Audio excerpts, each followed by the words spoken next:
2021 코리아 헤럴드 비즈 포럼 다가오는 미래에 참석해주신 여러분 안녕하십니까? 오늘 사회를 맡은 코리아 헤럴드 홍유 기자입니다. Good morning, ladies and gentlemen. Welcome to the 2021 Korea Herald Biz Forum Shape of the Future. I am Hong Yu, business reporter at the Korea Herald.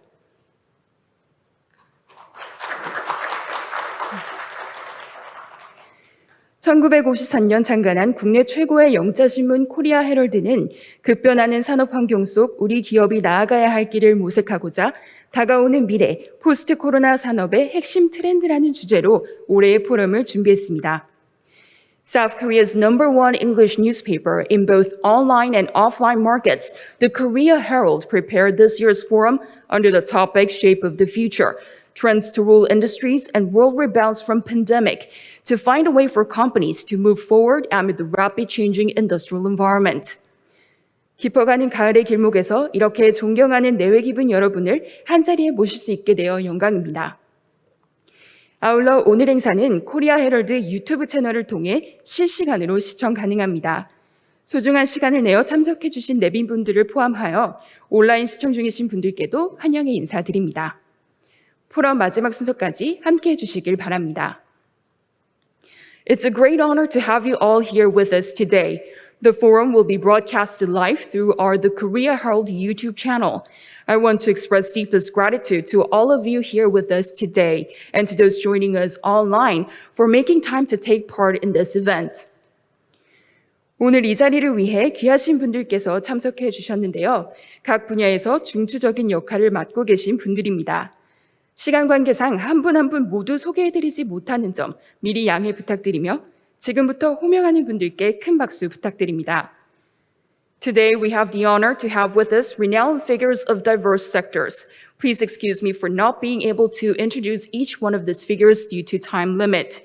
Please give a big round of applause when I call out their names. 최진영 코리아 헤럴드 대표이사님 오셨습니다. CEO of the Korea Herald, 최진영. 박병석 국회의장님 참석해 주셨습니다. The National Assembly Speaker, 박병석. 제임스 김 주한미국 상공회의소 회장님 오셨습니다. James Kim, Chairman of American Chamber of Commerce, who will deliver the congratulatory speech for today's forum. 주한 대사님들 및 외교 공관 귀빈들께서도 참석해 주셨습니다. We would also like to welcome our honored guests from embassies in the Republic of Korea. 피오트르 오스타셰프스키 주한 폴란드 대사님 참석해 주셨습니다. His Excellency Piotr Ostraszewski, Polish Ambassador to Korea. 초모모세 주한 헝가리 대사님 참석해 주셨습니다. His Excellency 초모모세 Hungarian Ambassador to Korea. 아리스 비간츠 주한 라트비아 대사님 참석해 주셨습니다. His Excellency Aris Vigans, Latvian Ambassador to Korea. 사미 알사드한 주한 사우디아라비아 대사님 참석해 주셨습니다. His Excellency Sami al-Satan, Saudi Arabian Ambassador to Korea. 이인용 삼성전자 사장님 참석해 주셨습니다. 이인용 삼성 Electronics Corporate Relations President. 기조 강연을 맡아주실 이정동 서울대학교 교수님 참석해 주셨습니다. 이정동, Professor of Seoul National University, today's keynote speaker. 첫 번째 강연을 맡으신 홍수열 자원순환사회 경제연구소장님 오셨습니다. 홍수열, Head of Resource Recycling Consulting, speaker for the first session. 두 번째 강연을 맡으신 차인혁, CJ OliveNetworks 대표님 자리해 주셨습니다. 차인혁, CEO of CJ OliveNetworks, speaker for the second session. 세 번째 강연을 맡으신 전진수, SK Telecom 메타버스 컴퍼니장이십니다. 전진수, Vice President of SK Telecom, speaker for the third session.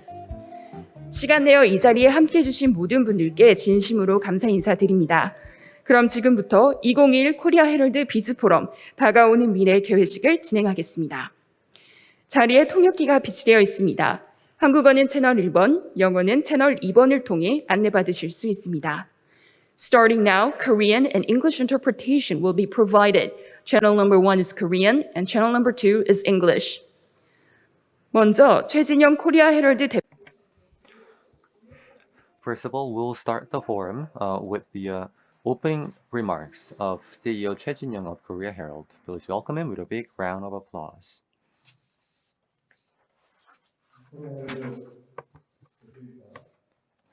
Good morning, ladies and gentlemen. My name is Jinyoung. Nice to meet you.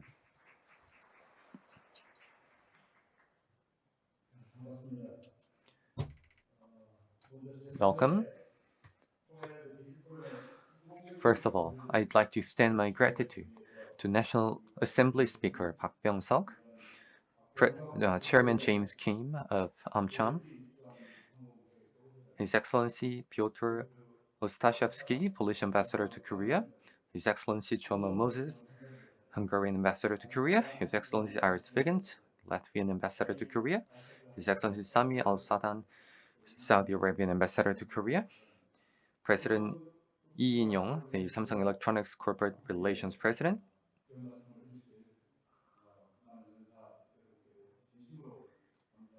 and the keynote speaker and the presenters for joining us today for the success of the 4th Korea Herald Biz Forum.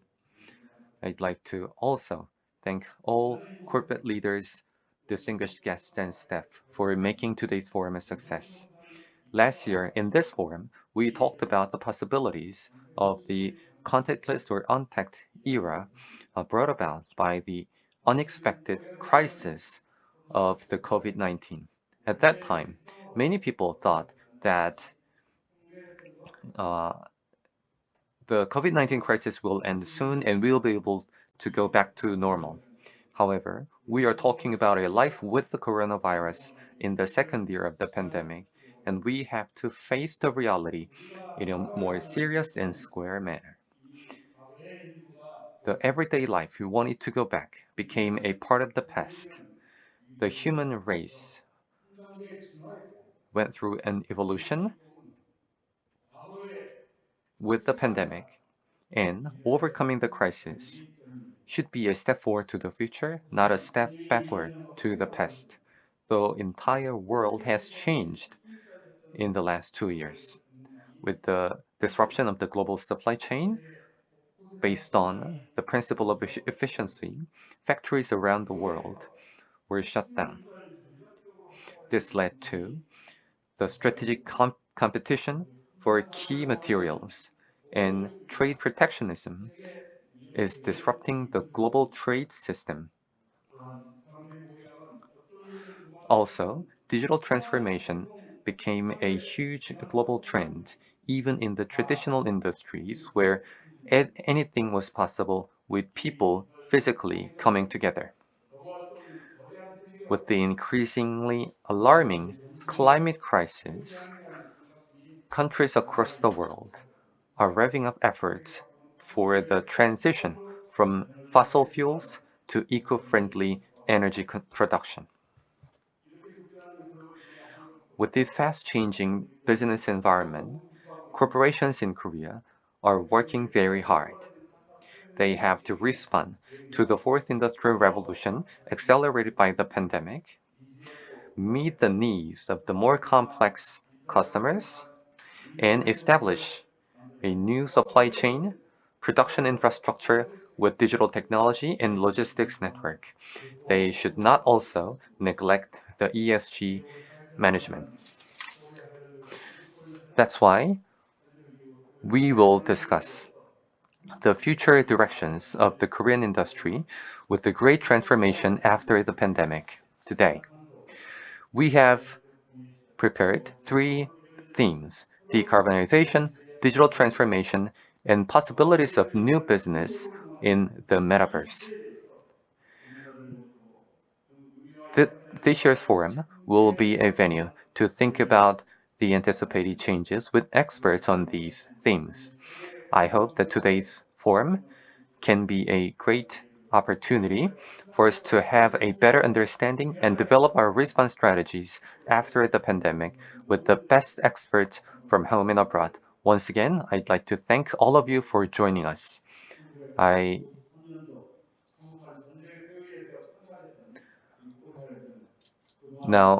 Korea Herald was founded in 1953 and has contributed to the success of Korean popular culture going abroad, and we take great pride in that.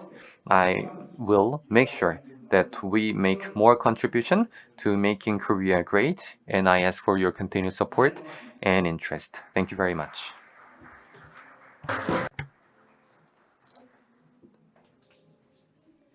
Thank you very much, Jinyoung, our CEO.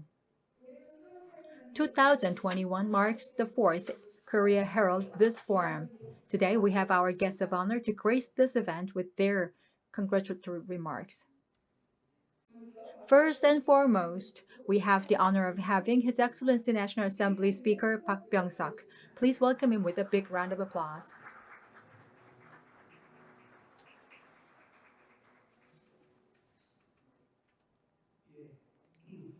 I am Park Byeong-seug, National Assembly Speaker of the Republic of Korea.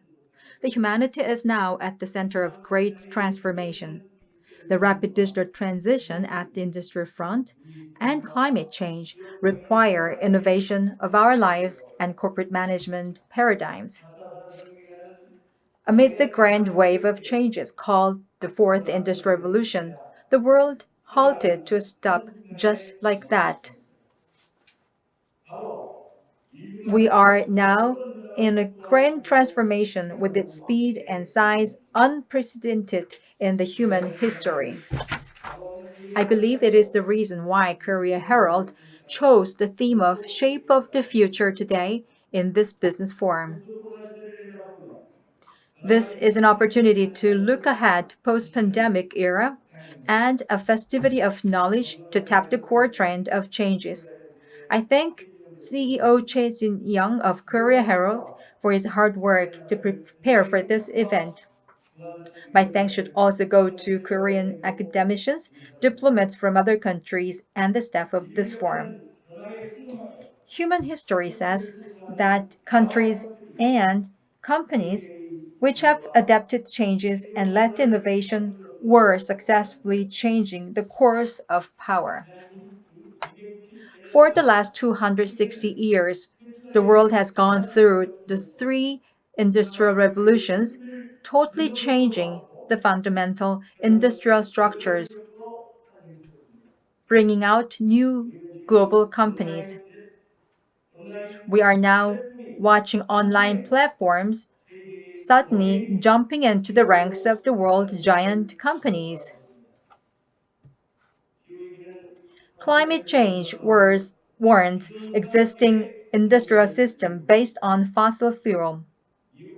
The hegemony competition between China and the US is a herald to the reorganization of the global economic order in the future. In order to override such wave of changes, Korea has formulated a big picture of new industries through the plans of digital transformation and Green New Deal. Companies are responding this with high-tech digital technology innovation and ESG management to be in line with the society. Hesitating companies will be falling apart. Undecided countries will be pushed back. New era requires new entrepreneurship, which is still valid for us, even if it means they are fighting at the front line of a battlefield. At the time of crisis, the companies and countries that take a new opportunity will lead the way. They will be making new jobs based on creativity and innovation. The National Assembly of Korea will try hard to make it possible for entrepreneurship with sleeves rolled up to work for the future generations can be respected and applauded. Once again, I'd like to congratulate the opening of fourth Business Forum of Korea Herald. I wish that a new innovation path forward of Korea can be explored today to sustain the Korean economy. For the last 68 years, Korea Herald has been a wonderful leader of the press and journalism of Korea. I really hope that the next 70 years will see the same thing from Korea Herald. Thank you very much and congratulations.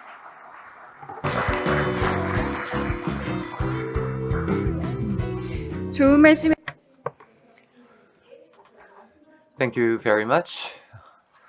Please give another big round of applause for the National Assembly Speaker Park Byeong-seug. Today we have a video message from Minister of Science and ICT Im Hye-sook for the success of the forum, although she's not able to join us here. Good morning, my name is Im Hye-sook, the Minister for Science and ICT. Today, we will discuss the key industrial trends in the COVID-19 era. I'd like to congratulate the CEO Choi Jinyoung and all distinguished guests for the successful opening of the forum. The COVID-19 changed many parts of our everyday lives last year and this year. With outdoor activities limited, contactless activities online have become part of our daily lives. With this change, digital transformation is accelerating in all aspects of the economy and society. With augmented and virtual reality, Metaverse is growing fast. The internet bank is growing fast, and there is also digital transformation in the healthcare industry. With these changes, digital transformation became a key trend in society. Recently, I had a Metaverse meeting and experienced the fast speed of the digital transformation. In September this year, Korea's monthly export in ICT recorded historical high amid the digital transformation. I believe this year's forum will be an opportunity for us to draw insights on policies and industries with the digital transformation.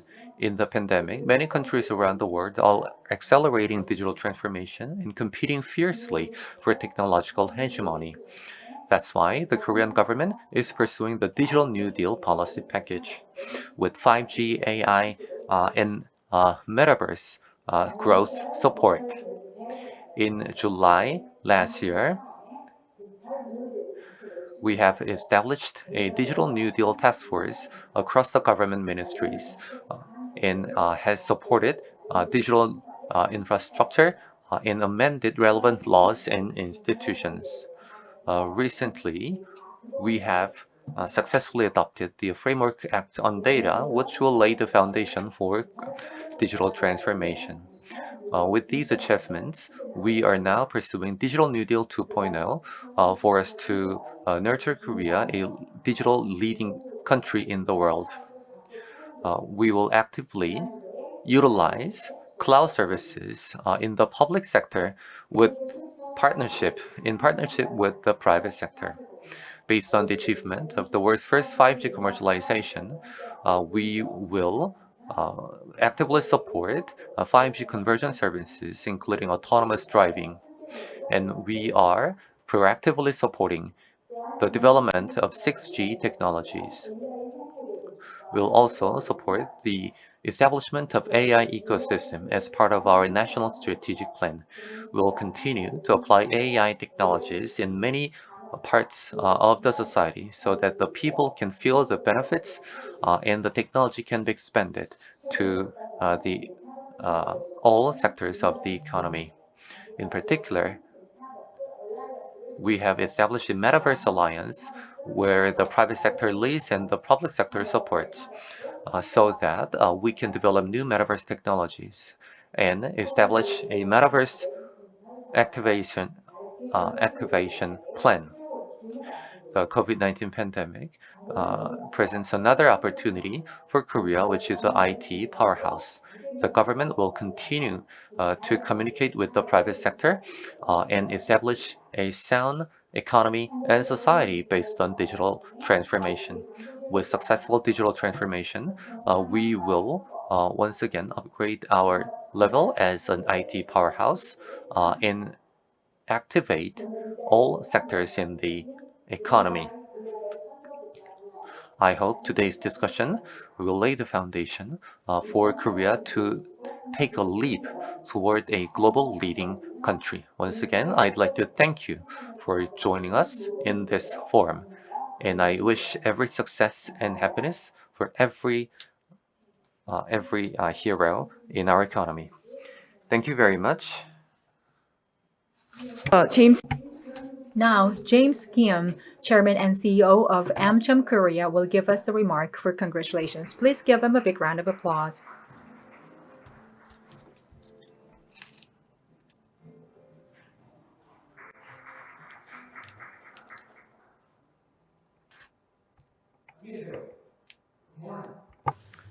I want to thank CEO Jinyoung of the Korea Herald for this very kind invitation for me to speak at this forum today.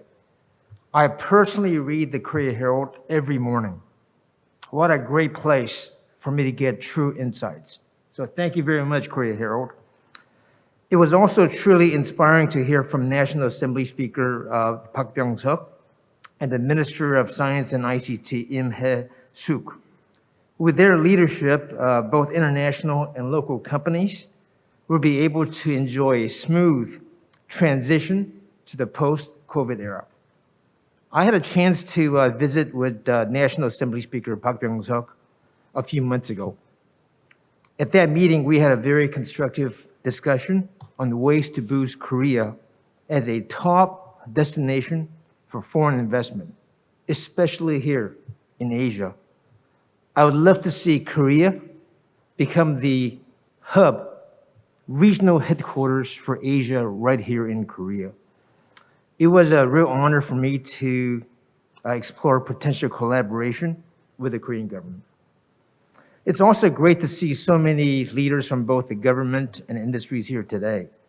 The theme for today's forum is to rebound from the pandemic. Obviously, a critical and a timely topic. I believe Korea is ready to coexist with COVID-19 as early as November. We're all very, very excited. Now with a full vaccination rate at over 70%, the international business community is eager to get back to business as usual. In speaking with the Board of Governors of AmCham Korea, we stand ready to support the government of Korea.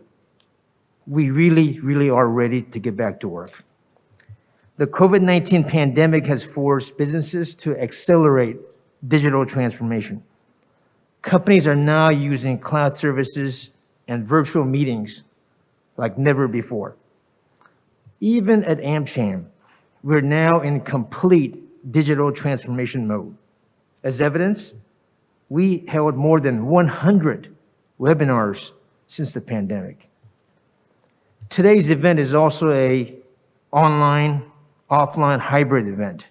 And I think it's possible because of many great companies that provide outstanding technologies. And fortunately, many are US companies such as AWS, Facebook, Google, and Microsoft. We're now able to generate huge audiences with better quality content across many borders and time zones with more ease and speed. Isn't this a great life we have today? So I'm an optimist given all we have today. Now in the post-COVID era, we're going to witness new business models where innovation across the globe will be a game changer. I look forward to hearing from Mr. Choi from CJ OliveNetworks. I believe he's also a visionary, and I want to learn a lot from his teachings as well. As for climate change and carbon neutrality, both President Joe Biden and President Moon Jae-in are true advocates via their Green New Deals. The US aims to cut greenhouse gas emissions in half by 2030, and I believe President Moon has also recently announced plans to reduce emissions by 40%. These are two really, really strong goals, and I believe we can achieve both of them. I hope that today's event will help both global and local companies navigate these two important trends involving digital transformation and carbon neutrality in their business models. As CEO Choi talked about today, it's a must that these companies embrace both of these important concepts. So again, thank you very much for having me today, and I want to thank the Korea Herald for hosting this very timely and important event. Thank you. Have a great morning.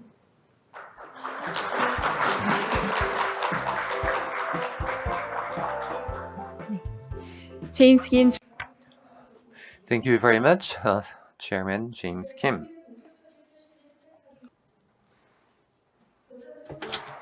Since low-carbon green growth has become a global challenge, it is essential for companies to have technology for circular economy and infrastructure innovation. With that, we invited Director General Su-yeol of Resource Recycling Consulting to have a talk on carbon neutrality, a challenge for a circular economic era. Please give him a big round of applause.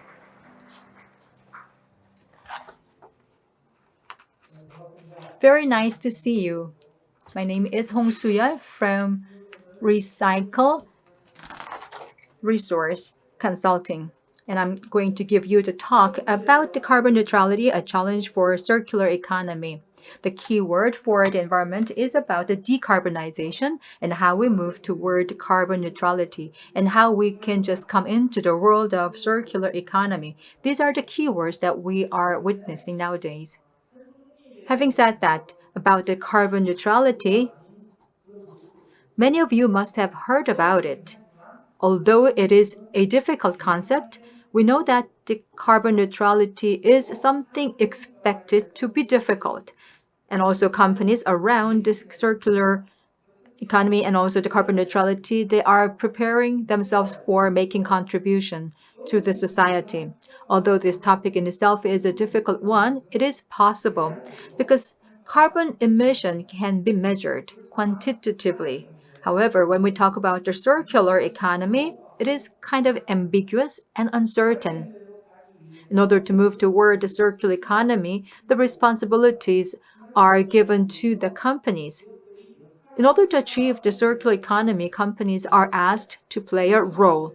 But what is the meaning of the circular economy and what is the duty given to the companies to achieve the circular economy? We have very blurry list of the concepts. So the companies know that they should do something, but if they are disoriented, they will be criticized for having greenwashing because there is a request for reusing the recycled products. But what about the recycled products that can be used by the companies for its sustainable supply?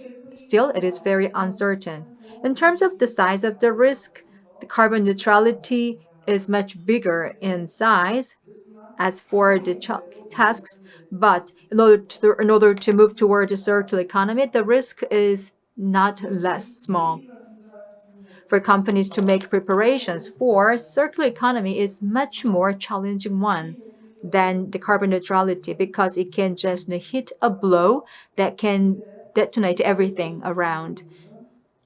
All across the world, there is a trend toward circular economy. There is the need for us to understand the meaning of the circular economy and what the future of it will be. In Korea, we are seeing the increase of the garbages dumped. We have the dumping facilities, which are short of in Korea. That is why we have the dumps of the garbages all across the country. This is a visible sign of having problems of the waste in Korea.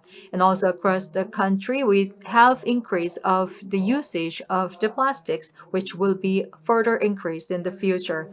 For the last 65 years, 300 million units of plastics have been manufactured and 83% have been used away and only 7% of them has been recycled. Many of the waste are getting into the sea and they are just harming the safety of the marine creatures. Not only that, they are just having the form of microplastics coming back to us as a risk of our own health. So I'd like to now emphasize that the keywords for the environmental issues will be carbon and plastic. We have the climate change issues because of the carbon, and also we have the microplastic issues for the environment, and these are the keywords for the safety of the planet and the future. That is the reason why the companies with much use of the carbon or the plastics will be asked to take more responsibility in the future. That is only natural for them to prepare for that, and they have to know what solutions can be presented to the rest of the world. So out of the plastics, the petroleum-based plastics will be especially the problems, because when you burn these plastics, they will just aggravate the climate issues and also the greenhouse gases. And also the plastics made of microplastics will be another problem. Therefore, the keyword for the carbon is the reduction of the petroleum-based plastics. It can be dual. One is to reduce the total consumption of the plastics, and the second one is to replace it with the bioplastics.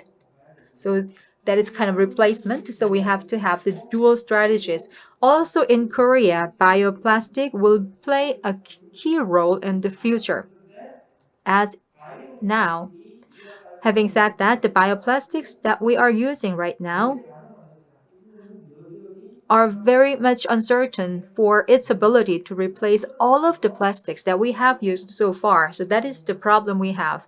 So we know that the use of the bioplastic should be increased, so uncertainty is also getting higher along the way. In order to tackle with the issue of the plastics, we now have the new concept of circular economy. Circular economy means that by recycling the materials, we can reduce or minimize the pollution of the planet from these things. The opposite of circular economy is the linear economy. It has a lot of waste and garbages. In the middle is the recycling economy. Between the linear economy and circular economy, it is using and recycling the materials, and then later on it discarding the garbages later on. Recycling is made, and also in terms of the materials, they are also in the form of the linear economy from the far distance. So why is that we cannot just reduce the garbage? And that's the problem we are witnessing at the moment. So we are currently in the mode of the recycling economy, which is in between the linear economy and circular economy. Still, it has the garbages coming out of this. And it is because of the three limitations. The consumption of the materials can be or is actually increasing unlimitedly. In that sense, only with the recycled materials, they are not sufficient to replace every plastics that we have. Secondly, we cannot recycle every plastic we have at the moment. So the average recycling ratio all across the world is about 20% only. When it comes to plastics, that's about 12% of the recycling ratio across the globe. This low percentage of recycling means that we cannot just replace the whole economy. The third issue is the quality. Any recycled product might have lower quality than the original pure products. Therefore, the recycled products can replace all the materials that we want. So high quality products probably should be based on the natural raw materials. These three things are the limitations for us to move toward circular economy. Therefore, in order to transit to the circular economy, three things should happen all at the same time. First, how we can control new demand on raw materials, and also we have to know how we can just control down the demand. Second one is the strong circulation control, how we can increase the ratio of the recycling. Third one is the quality, how we can upgrade the quality of the recycled products to that of the natural products. So upcycling is needed. So as an example, I'll give you a PET bottle here. So 80% of them are recycled at the moment in Korea.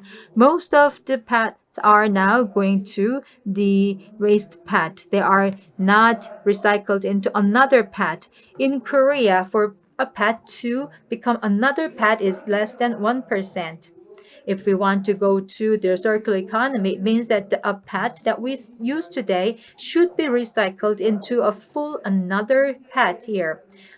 But currently, we are just having such a low percentage of recycling, far away from the standard there. So the PET can become a fabric, and fabric can become a waste, and the waste cannot become a PET again, but incinerated inside, and they will be just discarded. So everything will, in the end, become a waste. So this is the recycling economy loop here. We call it open loop recycling.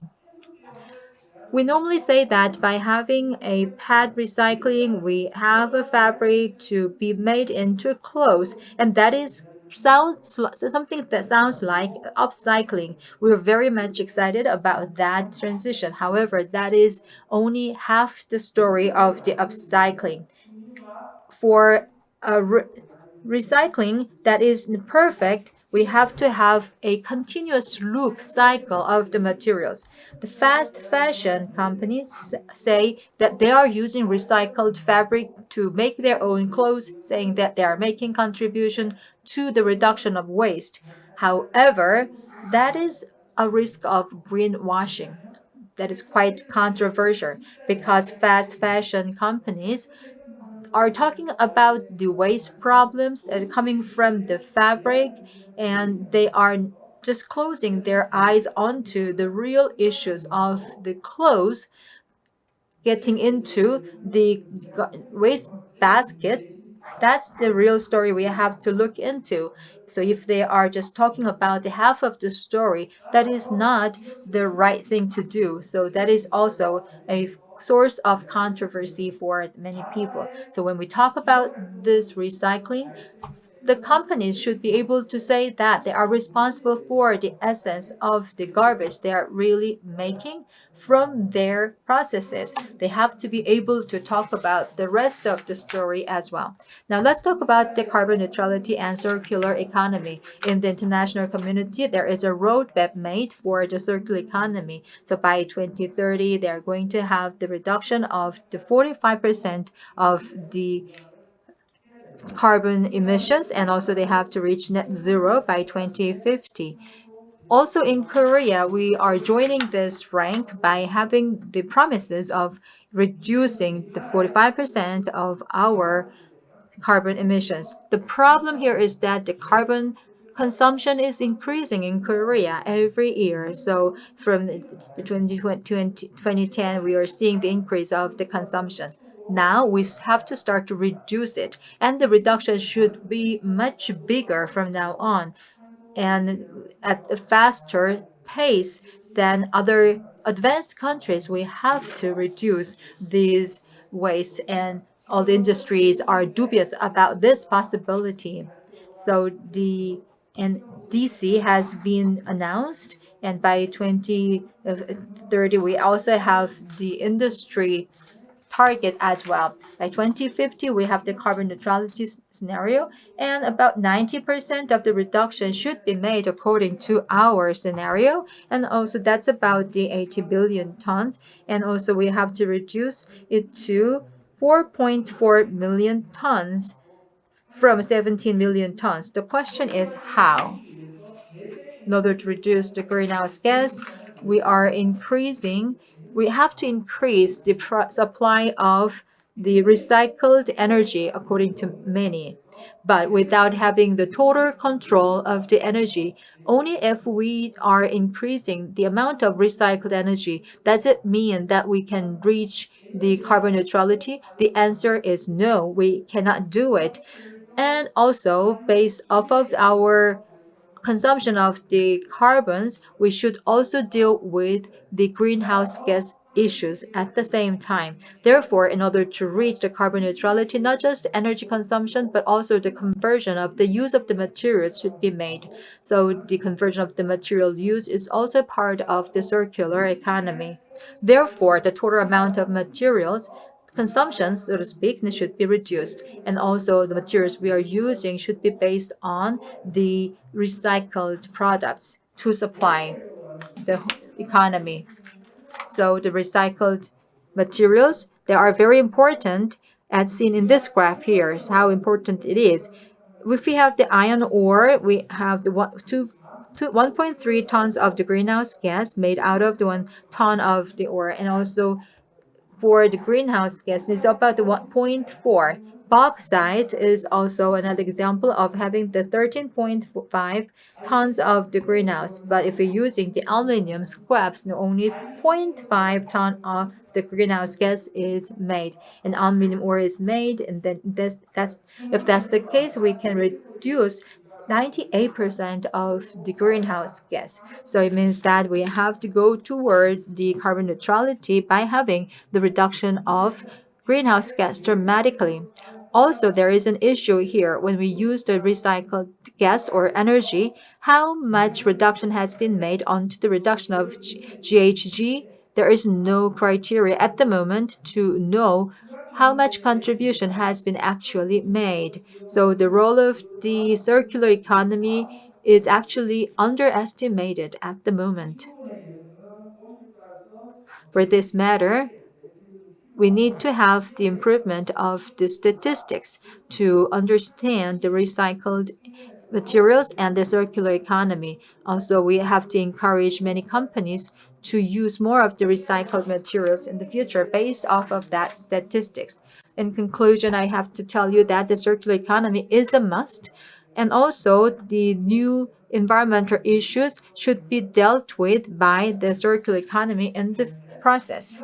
Now, we have to think about how we can move to the circular economy. That's transition to circular economy. In the circular economy, we have the roles of the producers that should be intensified in the future.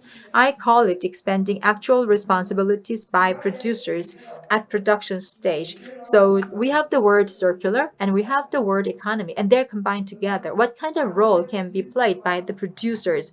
I believe that this is a reordering of the industries with aggravated pollution problems. Without changing the existing industries, we cannot solve the environment. We are at this extreme at the moment. Therefore, in order to improve the environment, we have to totally change the standard and specifications of the companies in order to deal with the resource issues and the problem of the environment. The existing infrastructure is not enough to deal with the issue. Therefore, we have to have reorganization of the existing industries. What kind of streams we are seeing in this change? Still, they're very blurry and they're very ambiguous. So I can tell you this in two forms. First of all, in the process of production of materials, anything that cannot be recycled should not be marketed in the future. And they are actually seeing these trends at the moment. We have the consumer's right not to buy waste, and we have consumers' right not to discharge waste easily. They are just on the surface at the moment as the rights of the people. These companies should be also satisfying the consumer's rights in these ways. In order to do that, we have to have strengthened policies and regulations for the companies. The issue here is that the products that can be recycled easily should be well defined. We should have a clear-cut definition and criteria for those products that can be easily recycled. That is not easy at all. So in this process, we have to make something that is changed from unrecycled to the recycled. If they are just overemphasizing this is easily becoming a controversy of the greenwashing. There's also a higher risk for companies to be responsible for what they say. Therefore, the companies should be monitoring real time the responses of the consumers. They have to have a very in-depth discussions and dialogues with their customers in order to do that. Secondly, the products not using recycled materials should not be marketed and will not be marketed. I think the second one is more realistic to the industries. In actuality, the recycled use duty internationally has been introduced, and they can also voluntarily announced by companies in the world as well. They are getting higher and tougher. So the materials that are not recycled cannot be used into a product at the moment. So the supply of the raw materials that are recycled is a prerequisite for operation of a factory in the future. If there is a very small quantity of being recycled in the process of their production, probably the companies cannot run their factories anymore. Therefore, this mandatory regulation of the supply of the recycled raw materials that will be very important for the industries in the future. The significance of this issue has not been felt by Korean companies yet. But if this trend goes on and on, Korea cannot turn their face away because they will be greatly influenced by the impact. Now, if we talk about the tougher regulations on the duties of the producers in terms of using recycled raw materials, and we have to say that the trend is increasing. Currently, we have just formalities of the responsibilities of the companies. I say formalities because they can buy up their processes, but in the future, it should not be possible for companies to purchase their raw material processes. They have to do something and they have to show their actions in order to be acknowledged. So that when the time comes, the company should understand what they have to do in preparation for that. So more thorough analysis should be made by the companies. This is about the PET bottles. By 2025, they have to reduce the plastic packages and the materials up to 25%. By 2030, that will be 30%, and they have to mandatorily use recycled materials. And also the US, they have the new regulation passed last year, and they have to have the target of the using recycled materials for the pets by 15%, and also they have the target by 2025 as well. Coca-Cola and many other companies of that sort are presenting their targets of using recycled packages, and they're announcing it every year about their result. Not just for the PET bottles for drinking, but also for the architecture materials and many other industrial products. They can be covered by this regulation, not just the plastics, but also iron ore or aluminiums and other raw materials should be in the category of having to use recycled materials for companies. July this year, ACC, American Chemical Council in Korea, announced this list, and also this is quite symbolic. This is a proposed regulation by those companies to the Assembly of the US, and they say that by 2030, all the plastic packages should have at least 30% of recycled materials. This is a voluntary suggestion from companies to the Assembly of the US. In France, from next year, on the list of 30 vegetables and fruits, they are just banning the use of plastic packages for these products. And this is an announcement made by the French government. This trend is irrevocable and they are just going up and up. And we cannot know, however, which direction they are going in the future. And that is another problem. Secondly, We have the reuse of stock after manufacturing. Many of these stocks are burned or sometimes were incinerated. So they have to be recycled. They can voluntarily recycle their stocks or they can be upcycled in the market. The third one is about the consumption. So the disposable products are being used at the moment in great number. They have to be reduced. So without having to use the disposable packages, we have to have a supply of all the services that they do not need the packages. So these stores should be increasing in number that they do not require customers have buy the pets bottles as well. They can just bring their own bottle in order to buy things. So in terms of the reduction of disposable products, not just offline but also online stores can apply this rule. How we can achieve this goal in the online as well. So we have to start studying it. Already in Europe, they also have the distribution model that is being in the project at the moment to show that it is possible to use multi-use packages, not just disposable products.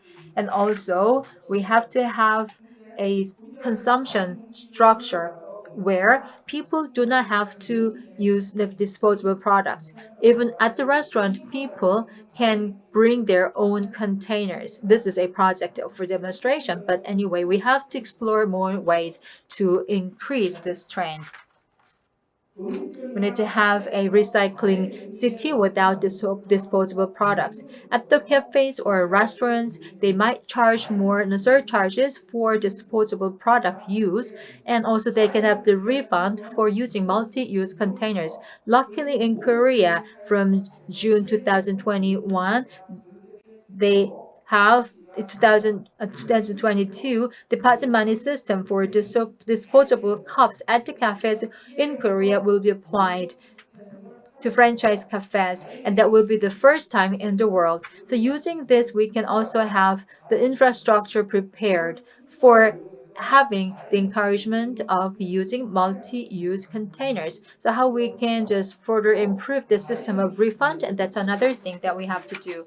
If they have the multi-use containers, we also have companies to clean the containers. So we have to have this infrastructure for the industry to accept multi-use containers.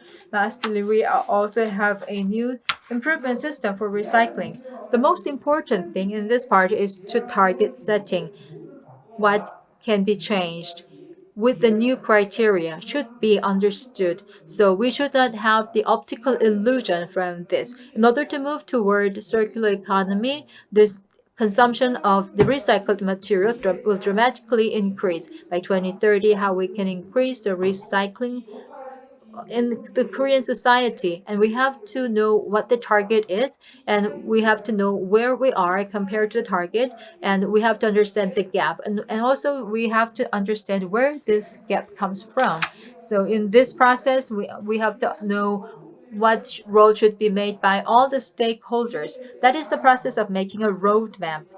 And we are now still doing the right thing for making such a roadmap. That is the problem I indicate at the moment. So we have to tell you what kind of concrete measures should be made for this process to be made. So in the future, in order to increase the quality of the recycled products, we have a way of doing this. For example, we can go to the stores with the clean containers, not just waiting for the recycling systems to come to our doors.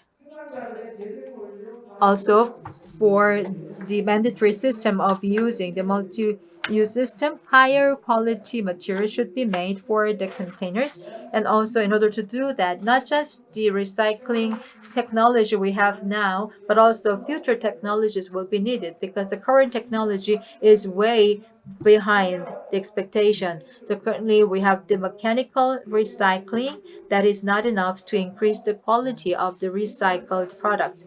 We should have the chemical recycling, and that requires a lot of investment in the future. We need to have a new system for the statistics. Currently, we are having a statistics on the garbage only. So garbage going in and out, that's the only thing we know. However, in the future, we have to know the garbages when they are produced in a new form. We have to know what the routes they have taken. With that technology, companies can make preparations. So this is the most urgent thing, I suppose. Internationally, in line with the mandatory use of the recycled materials, Korea also sees a new trend and regulation is also starting. But there is no expectation for companies to prepare for this because in Korea, the amount of recyclable materials is not known to us at all. We are blindfold to this amount of the recycled raw materials by grade. We have to have a plan for exporting in the future, but at the moment there is knowing about this at all. That is increasing risks for the companies. So I urge the government to be more streamlined and also concrete about these plans in terms of the quality by grade. Also, we have to have a new system for recycling. For the end users, we can also have the mandatory requirement for them to use the recycled products. So the end users will have their own markets to be explored rather than being relying on to the suppliers. Also, they can request their suppliers to be using the recycled products. In case of Coca-Cola, Coca-Cola can go into the recycling market, or Coca-Cola can ask the petrochemical companies to produce recycled products for them. Either way, that is a new trend for the recycled products go into the market and become a major player.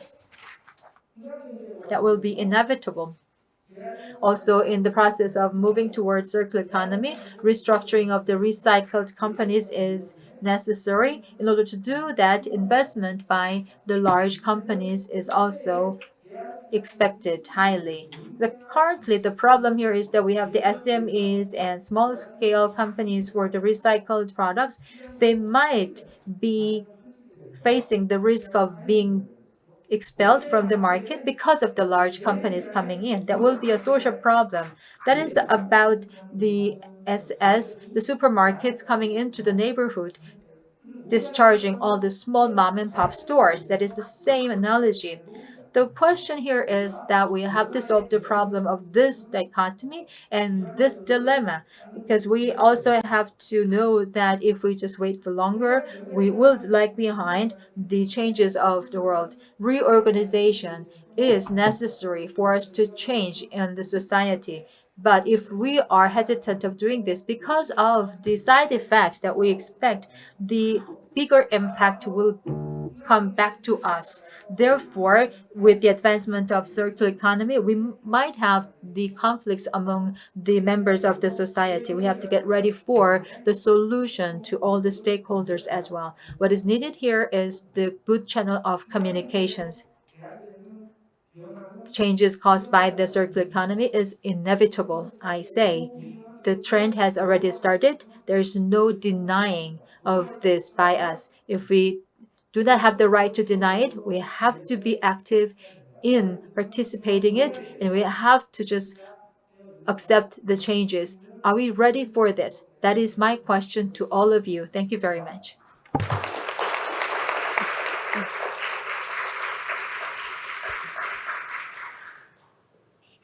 홍세열 소장 Thank you very much, Mr. Hong, for introducing the concept of circular economy and the future direction of our economies. Please give him another big round of applause. Next, we'll move on to session 2. We have Mr. Cha In-hyok, CEO of CJ OliveNetworks, an IT specialist in the CJ group. Will make a presentation with the title of Path of Digital Transformation, Journey of CJ Group. Mr. Cha is a Chief Digital Officer at the CJ Group. Please welcome him with a big round of applause.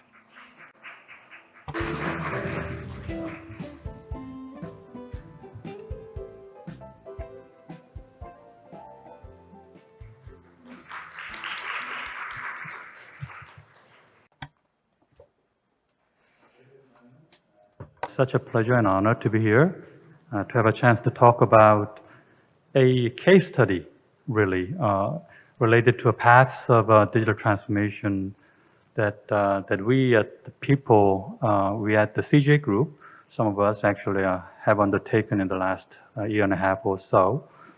In the business world, we always look for cases because that's basically what we can learn from.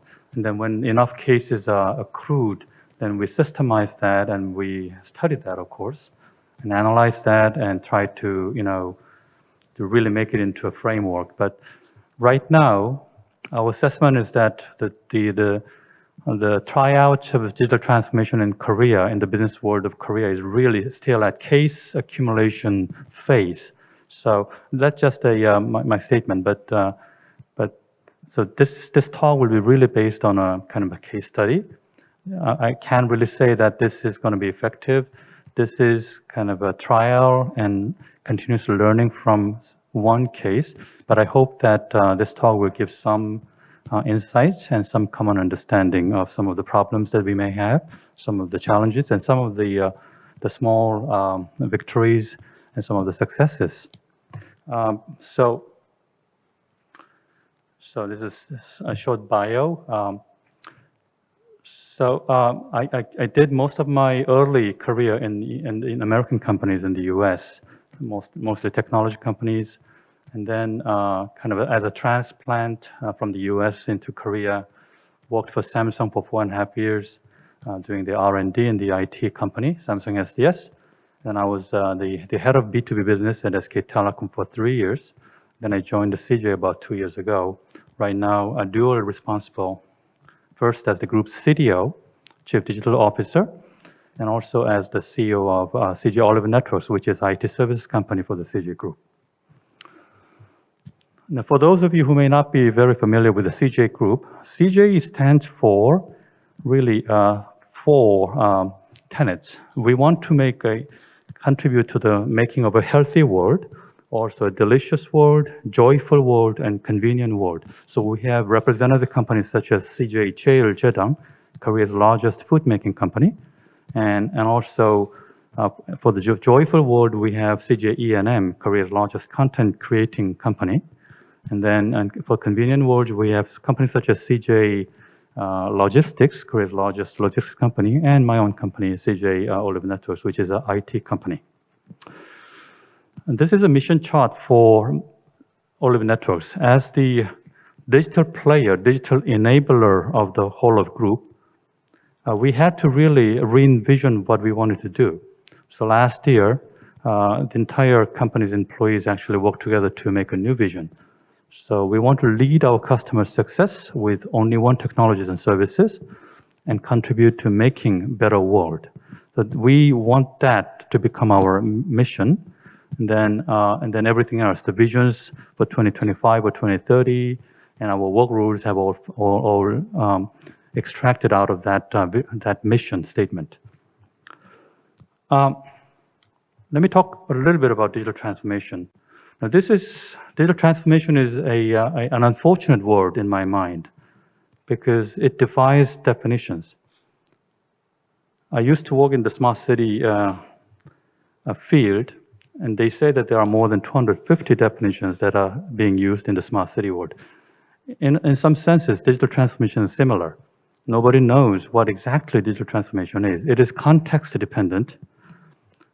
It is a trial out.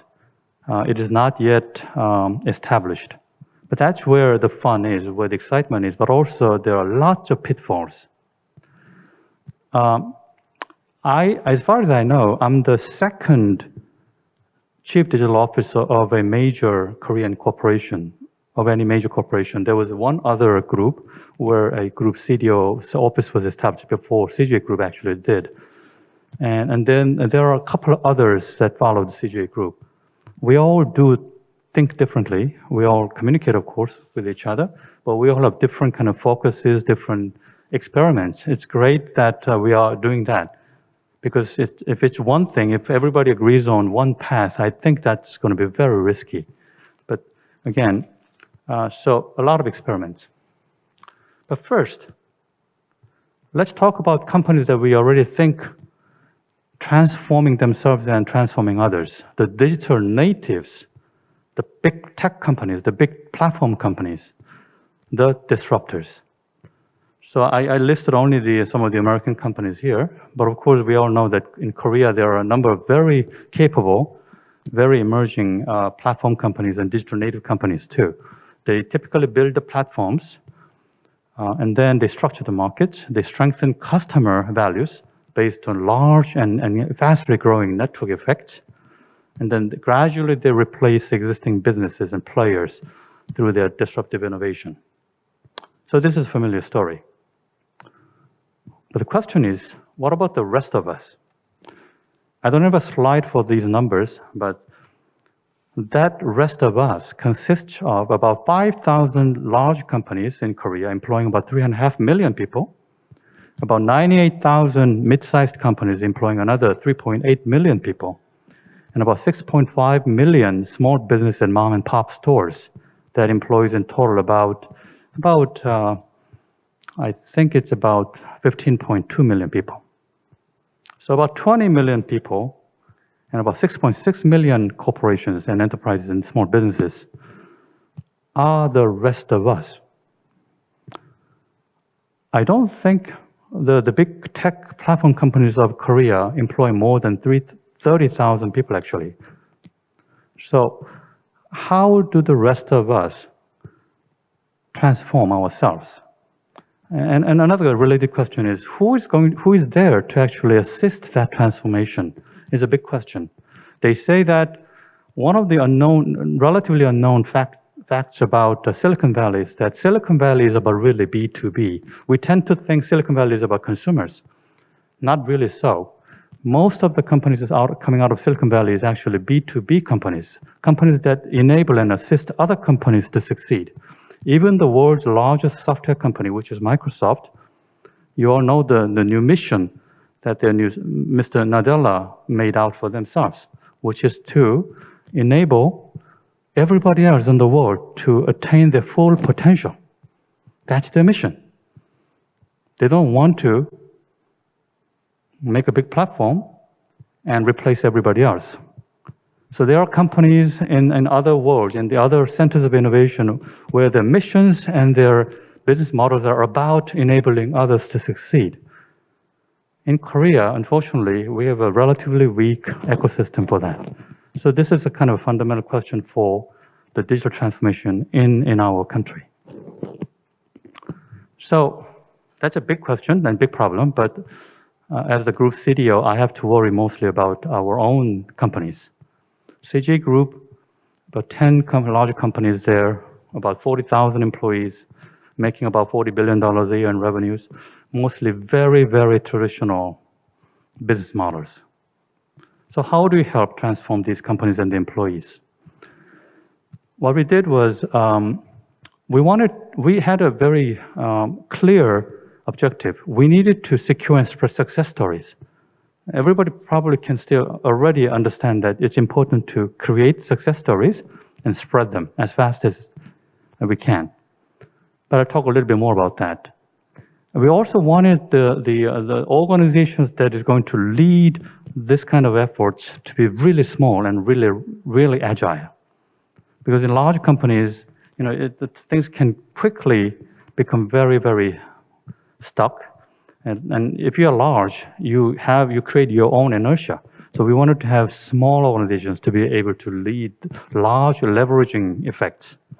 We designed our own organization that way. And then I talk a little bit more about the two sides, the outside in and inside out. The open innovation, the two sides of open innovation.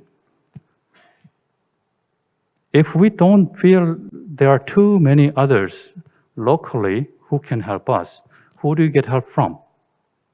So that was the question that we needed to answer and had to find at least some solutions about. And then also, in a world where all these big tech companies and a handful of big tech companies are grabbing all the headlines, creating most of the exciting values, leaving everybody else feeling very inadequate, not only among the management, but also among the employees. We talked about 20 million people employed in traditional companies. So how do we make some outlets where our most creative talents can feel that they can grow within our organizations, but can also have ways to make their own? So that's going to be the inside-out open innovation or accelerate intrapreneurships and so on. Lastly, when we talk about digital transformation, we tend to talk about technologies and platforms and services, but we are learning more and more with very hard, and sometimes very after difficult, phases, that it's about culture. It's really about talent. It's about motivating, organizing, and incentivizing and nurturing people. So I talk a little bit about that too. I talked about the first thing, how do we discover opportunities for success and rapidly spread that.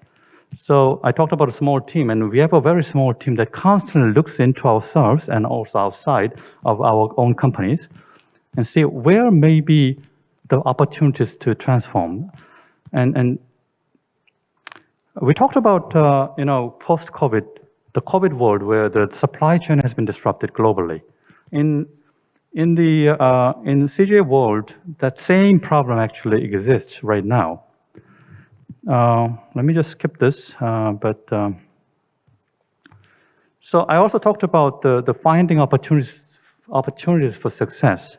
Traditionally, typically, especially in large companies, especially in the context of digital transformation, you tend to hear people talk about creating lots of small successes. Problem with that, so from that mindset, you would actually ask the question on the left side. What would be the safest, most easily doable project that you can be guaranteed that there's 80% chance of success? Problem with that is that most projects, regardless of the size, tend to take similar time. You have to go to the organizations and find what's the pain point, what are the processes that need to be digitally transformed, and so on. It all takes time. After you're done, if you have created a solution for a very itchy-bitchy kind of a problem, then you'd immediately face the scrutiny. What have you done? What have you used your time and resources for? So we actually, right after our organization was created, we went around and had the single question. What is the process that creates the largest cost or expense in your organization?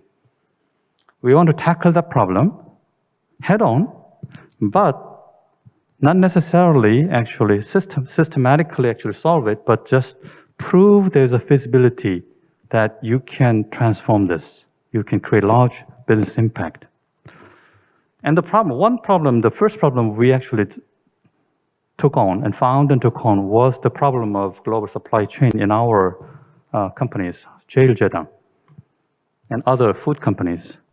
We import about $3 billion of grains from the global open markets for grain, commodity markets, $3 billion. And we have the professional organizations, the trading organizations, stationed deeply into Chicago, bourse of trades, in the New York bourse of trades, and so on. But we asked this question: are there companies that can use globally available data that not many people know about, and can predict the dynamics of the markets much more accurately than essentially 50-50? Because a forecasting the price points, for example, price directions of grains and commodities is an impossible problem to exactly solve.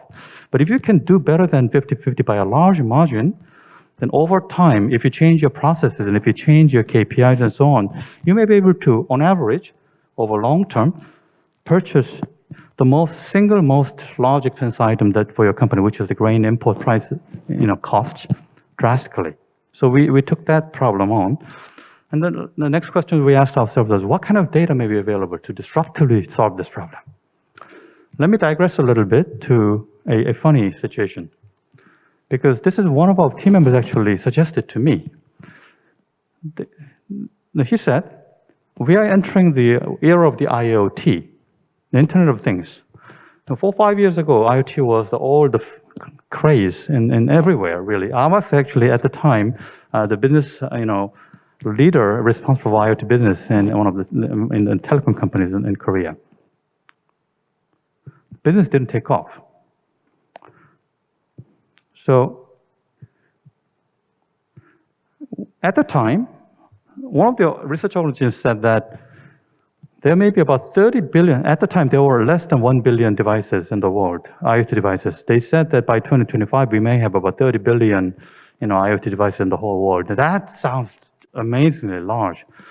But then if you think about the land mass of the entire Earth, about 150 million square kilometers for all of the land, and even just for the urban areas, it's more than 1 million kilometers. If you compare these two numbers, 30 billion devices versus these large land mass, numbers, then you realize that, okay, you get to a question, would we have enough device density to cover for the world? And unfortunately, the answer seems to be negative. It's just going to be too expensive to cover for the world because most sensors ranges are just anywhere between 1 millimeter to about a few meters. It's just going to be too expensive to know the world. But there's an alternative, and we found a company, or a handful of companies that do this by looking at the globe from the orbit, using satellite imagery, and then using AI and domain knowledge to know exactly what's going on. This is a relatively new area. The first company in the world that actually does that for business was founded in 2014. I had a fortune to actually meet them in 2015, 16 timeframe. Advised my own company at the time to purchase the company. Didn't happen. But then at the time it was about oil and gas. But now it has been diversified. Now there are companies that actually provide actionable intelligence globally about commodities and state of the world, basically. Looking at, so this is intelligence from far and above. A prediction is that as of 2018, there were about 500 satellites on the orbit. You all heard about SpaceX and other companies sending out 100, 200 satellites at once these days. They all have plans to deploy more than 10,000 satellites on the orbit. We'll have more than 25,000 satellites by 2030 on the orbit, all of them equipped with cameras. By that time, every inch of the Earth will be scannable every 50 minutes. You can ask questions like, how many physical metrics, physical elements, measurements are there that need to be measured more frequently than once every 15 minutes that have business impacts? If you kind of think like that, then you kind of tend to think that, okay, it's going to be a tough competition for IoT. Because, one satellite taking pictures of a 20 kilometer by 20 kilometer at the accuracy of 30 centimeters resolution and so on. So we fortunately could talk and work with such a company in Silicon Valley, and we're able to combine their data and all the market data of the world, and we're able to demonstrate that you could predict the pricing dynamics of a major crop 2 to 6 weeks beforehand of your purchasing transaction, much more accurately than 50-50. And if you use that information and change your procurement process itself, then we actually demonstrate to the business organizations that you could save, on average, the entire purchasing cost of your grains by a certain percentage. I cannot tell you what the percentage was. But I also heard, and this is almost an urban myth, that in the United States, there are a number of small organizations that are proclaiming that by combining these kind of data and analytics, as well as a complete redesign of the procurement decision and process, you could actually end up purchasing grains over time, on average, about 15% below the market averages. As I said, CJ Group alone imports $3 billion of grains.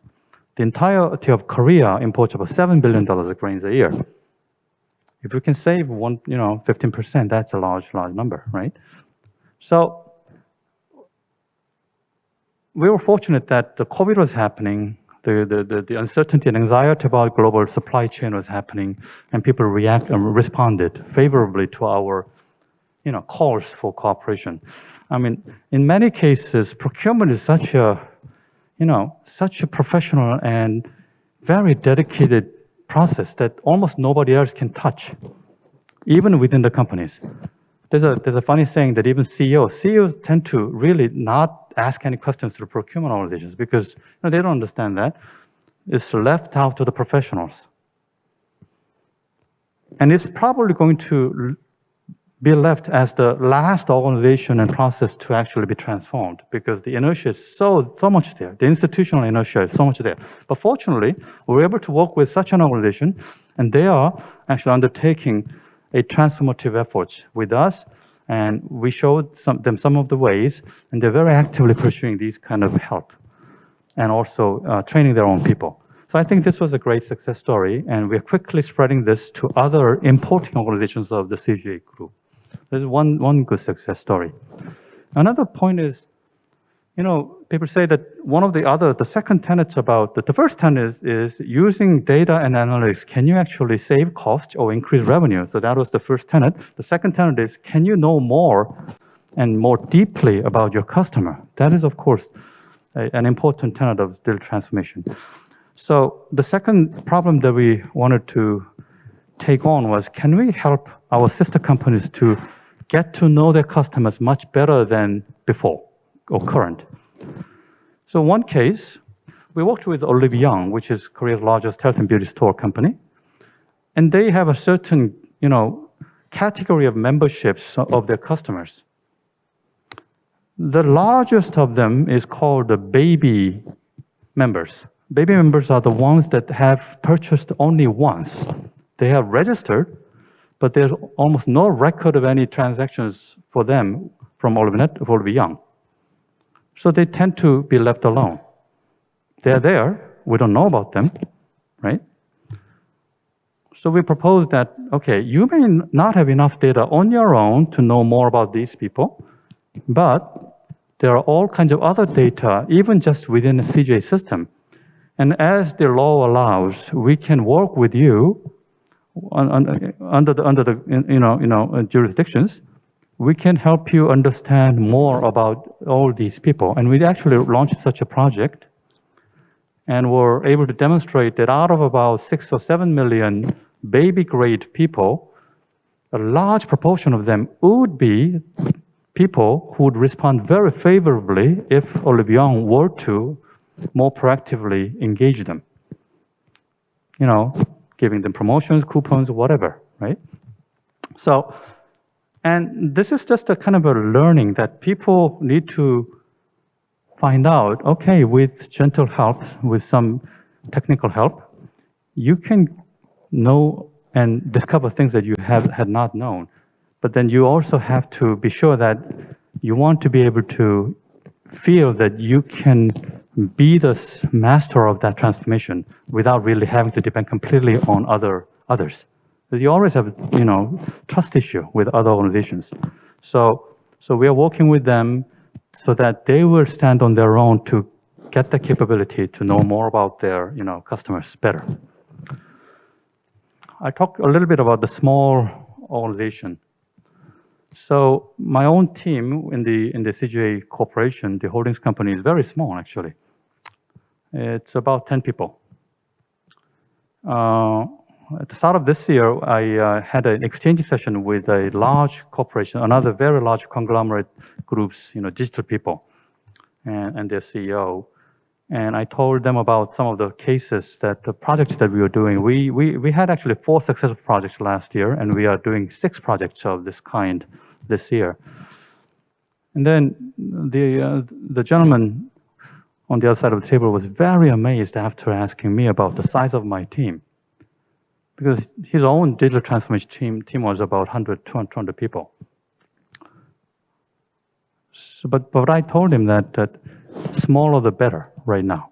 Smaller the better. Highly motivated and highly capable people kind of, finding the problems and quickly finding organizations and talents either from within or from outside. We had to actually rely mostly on Silicon Valley tech companies, Silicon Valley startups, to actually solve the problem, demonstrate how you can solve the problem, and then quickly spread that and move on to the next problem. So we are working like that, but we are learning more and more that it's critical that the team has to be small and has to build personal relationships with both the affiliate companies as well as the group.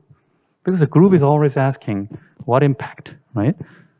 And the affiliate companies are, you said that you can help us. It's already there. But the real expertise is there in the field. But the power is at the headquarters. So how do you manage that situation?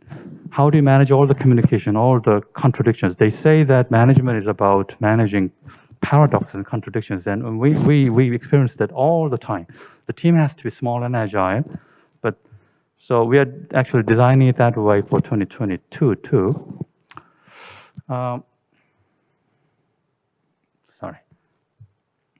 Third, open innovation, outside in. Professor Jeong-dong earlier today talked about the importance, even the context is different. He talked about the strategic technologies for nations. I'm talking about just very, much lower level, technology innovation and capability innovation for corporate levels. But the same principle applies here. Unfortunately, from the eyes, as a person who's been mostly trained in the US and who has worked in kind of a much more flat organizations and so on, processes and culture in Korean companies, at least the ones that I've experienced, are much more strict and rigid and also closed. We tend to benchmark, we tend to go out and talk to others, but 99%, it's about, or using a relatively derogatory term, it's about gawking. It's about having skewed eyes and look at what other people are doing without really telling what you are doing, what your missions are. And I think Professor Lee very, very gracefully, defined it. And I also think that Professor Hong also said the same thing. We are considered as an advanced economy, a developed country, but our organization's mindsets are about generation behind in many cases. That we still think that we have to look at others, what others are doing, and somewhat secretly know what others are doing and then make it on our own. It won't work that way because there's a trust issue. There's a trust issue. No one trusts takers, right? So we are working with the Silicon Valley startups and really startups from everywhere with our open innovation organization. Really, in Silicon Valley, we have one person working from his home. That one person, because he has a different kind of mentality and attitude, was able to introduce about 60 companies to us in the last about year or so. The first employee that I hired actually as a CEO. And then we invested in 5 companies. We had a business MOU with 8 companies and so on. While all of these very large CVCs from very large enterprises in Silicon Valley, Korean enterprises in the Silicon Valley, are struggling mightily to develop relationships. Why? Because nobody likes people who just seek for answers from others.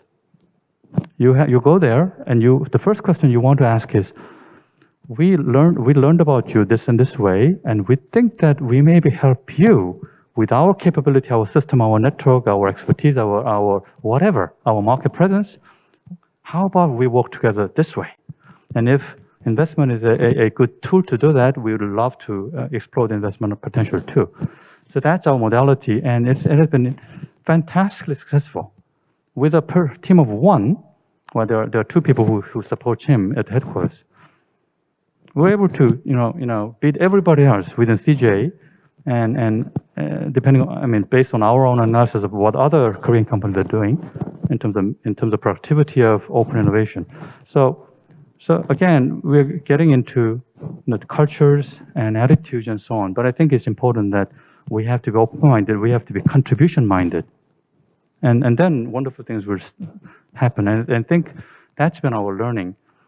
As a relatively small IT company, I have about 1,100 people making about $500 million. It's not a large company. We had to develop relationships with the academia very fast. So by today, we have MOUs with 7 universities in Korea. We don't yet have a MOU with a international university, foreign university.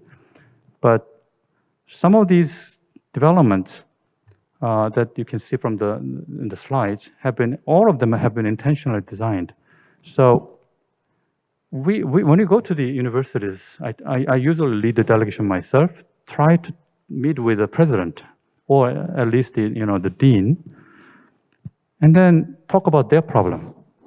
They produce all the students, do their best to train them, but companies invariably say that all the students are not ready, have not been trained enough. As a small company, I go there, I cannot give them money to build a new building, but I can give them full access to my company's problems and my sister company's problems and their data under the NDAs. They work on the same problem that our researchers and R&D people and our data scientists are working on. And if you can do that for 2 years, then you'll be mightily marketable, mightily hireable, beating all your competition as a new graduate. So that's a kind of approach that people can take, and so far it seems to be working. That we are getting more and more requests for. The word spread out. We are getting more and more requests from all these universities that what can you do the same with us? I think my company is too small to do more, but the last one I did about 3-4 weeks ago with the Gyeongbuk National University. This is interesting because we have a number of dignitaries, the ambassadors of foreign nations in Korea. Last year we created a program called CJ Ambassadors. This is a misnomer. I probably should have named it CJ Envoys. But we have young people who are educated language-wise and academic-wise internationally, and they've been designated as our ambassadors to the embassies in this country. So right now we have United States, the Kingdom of Netherlands, Denmark, Switzerland, Sweden, France, Israel, and Australia. These people actually work about 20% of the time working with the embassies. One of our CEOs actually are going to a summit, a business summit held by one of these countries early next year. Going to be meeting the president of that country, having been invited to a very selective meeting because we had this program with that particular embassy. So from within, one thing that we are doing is that, digital is great, digital transformation is great, but it's about openness, it's about working with others and thinking about others and what you can do first with them instead of how can you utilize someone else's technology, right? So I'm hoping that with Corona situation is getting, Corona situation is getting better, then we hope that we can expand this program, that we can have expanded and more deeper interactions with the embassy, because embassies are amazing. You have amazing resources for networking and so on. And again, this might create a situation where my company is too small to expand more. But as far as we can do, I'll be willing to do this. We've been introduced to amazing tech companies from all these countries, not just IT companies, but the sustainability technology companies. I mean, Professor Hong was there. We have a national mandate to do drastic things about decarbonization and massive adoption of circular economies. We have to learn from others, but again, learning not by gawking, but by committing to contribute to work with those leaders. And I think that young people would be willing to do that. They are the most fearless people. As organizations, we are finding more and more that we have to find a way to let our young people take the leadership much faster. We're getting old very, very rapidly. I joke that the next CEO of my company has to be at least 15 years younger than I am. But we are letting our young people just be stuck there and have to patiently wait for their chances for far too long. So again, and we are also creating our, startups. I cannot talk too much about that, but let me tell you something that I recently did. So my own company, mostly doing traditional IT services, but they have the same qualifications as the employees in the big tech companies. So we are losing, frankly, a lot of people. Not much incentive for them to stay. So I sent 6 young people, for 3 months, go out there, talk to all these people and their employees, young people like yourselves, and go talk to our employees, real deep, talk about everything, their compensation, the culture, what they care for, what they think that companies are doing versus not, all of that. They're PCs. And we found amazingly scary results out of these surveys, comparing us versus the innovators. You can all probably guess what these innovators may be in Korea, right? But there's an envy of the tech envy. Because these companies are, leapfrogging all the competition. There's also talent crisis. So we are actually in the process of trying to leverage all of these findings so that we can get investment, to make enough investment so that our employees feel secured and supported.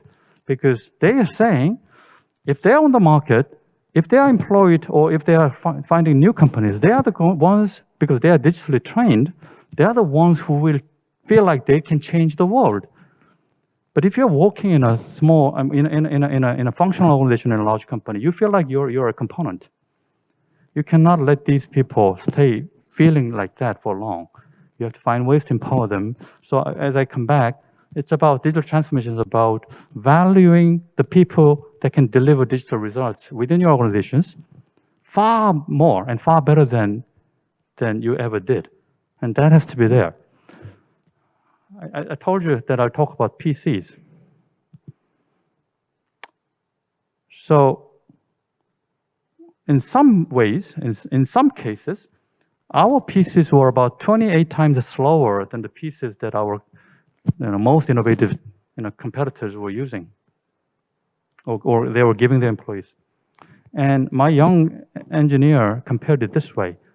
The speed difference is an average speed of an airplane versus the running speed of an elephant. How do you compete if you're using a tool that is, like that?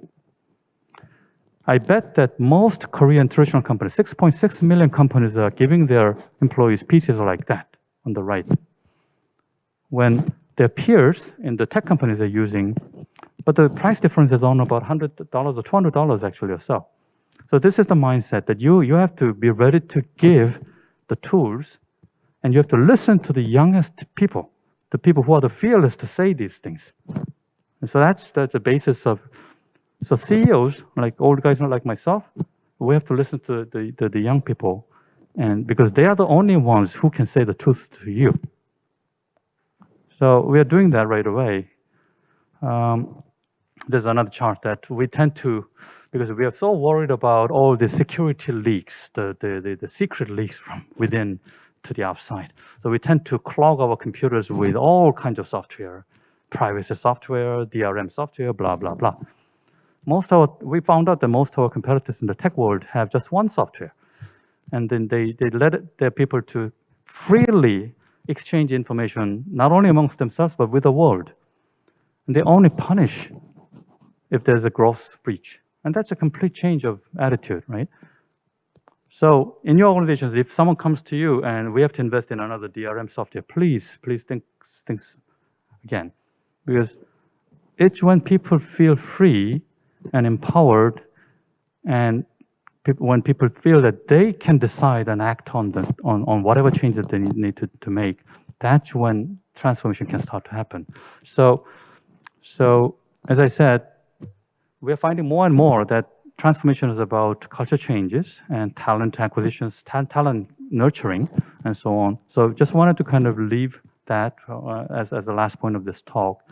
Again, as I said in the beginning, this is just a case study. Take whatever you can, but please, I'd be very, very happy to have more conversations with anyone here. your own findings, and we'll be happy to show our views, and we'll learn from you too. So thank you very much.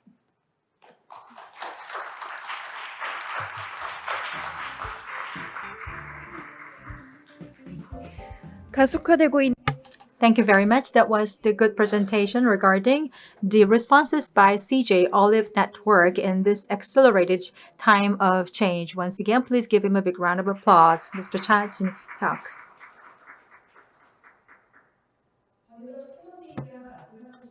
Now we are entering into the third and the last presentation. We are living in a world where the boundary between real and virtual is being blurred on account of COVID-19. Metaverse is a technology to lead us through the future, not just a temporary fad. Last July, SK Telecom launched a new metaverse platform called IFLand, a 3D virtual world where digital activities can be made just like the real world. Vice President Jeon Jin-soo, responsible for this, is with us to give us a talk about a new business opportunity called by Metaverse. Please give her a big round of applause.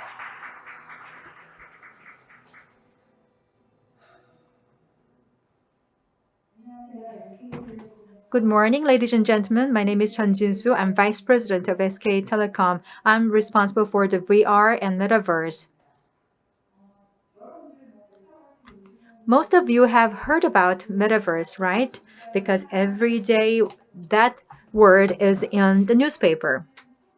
Metaverse actually was first coined in Snow Crash by Neil Stephenson, a US sci-fi writer. And also, it means a new futuristic space transcending time and space, and it is a world with no boundaries between what's real and virtual. There are so many stories about Metaverse, and from the perspective of the experience by customers, I think we have the most promising and frequent scenarios like these. There are 3 here. So in reality, we have the content that look like the real thing, and we feel that it is with me, although it's in a virtual state. And also many things are coming into the virtual world, and they're living the world as if it is real. Also, in the real sense, it is not possible to enjoy these things like you see in the picture here. Ariana Grande is now actually singing in a big concert, but that's virtual. So these 3 things are my use cases. And also, Metaverse is not just an encompassing thing about the AR or VR, it's something beyond that. The reason is that the Metaverse is next internet platform, so to speak.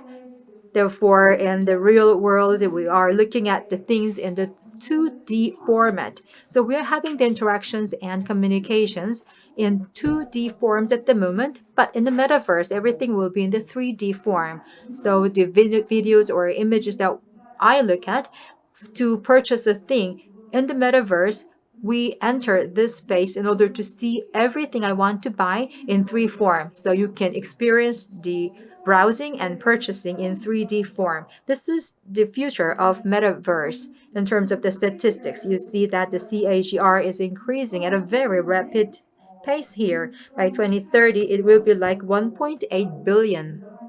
According to the forecast, that will be tremendous. So actually is 180 billion. Among the things I want to share with you today is about the big stream of Metaverse and its pipeline. So we do have a lot of things coming in here. It's not just about the platform or the content or device or cloud. It's about everything combined together. Because technologically they are just interconnected, and we have all these components with its content. Also, users' behaviors participating in it should be connected together to form a real metaverse, and the delivery will be made for the customers for their behaviors. So when we have the ecosystem like this, we have a lot of stakeholders that we can think of at the moment for the converging together. So this will be required to have the total experience by behaviors. So to run the metaverse, we need these stakeholders. Another thing is that within the ecosystem of metaverse, we have so many stakeholders, as I said. Among them, we have the big tech companies here. The big tech companies will be everywhere, here and there, within this ecosystem. So there is a possibility for this metaverse market to be led by the big companies as we see today. So I'll be talking about this in more detail later. Now I can give you some major examples of metaverse here. Metaverse, within this space, you can express yourself as your ego. You have the characters and avatars to represent yourself. But these characters or avatars can be in my form, or it can be a different form of myself. It can be a very different characters, and also it can be a very different avatar. Among my members, and I said INFP, in MBTR, in my side character, I become ENDP. That's what my colleague says. So in the virtual reality, I become someone else, which I am not today. So within that metaverse space, I can work and live as a different character. So that's the situation you can experience in metaverse. So the forms and shapes of the avatars are like these that you see nowadays from the many animations. Or sometimes you can have the characters in the form of animals. They can be your avatars as well. Also, in the virtual world, you can be a bird flying away. It's possible. And nowadays, we have the real person-based avatars as well. So it is exactly like someone you know or someone you are. So the avatars are not just an expression of yourself. Avatars are actually a combination of very different technological assets. So in itself, of avatar, it requires a lot of investment, and it is making a market with that much investment. Nowadays, you must have seen this from the newspapers. It is about the digital human. A couple of days ago, since you have the reporters here, in the newspaper, there are always the stories about the entertainers, the TV entertainers and the drama entertainers. They have a lot of things to show you or to give you as entertainers.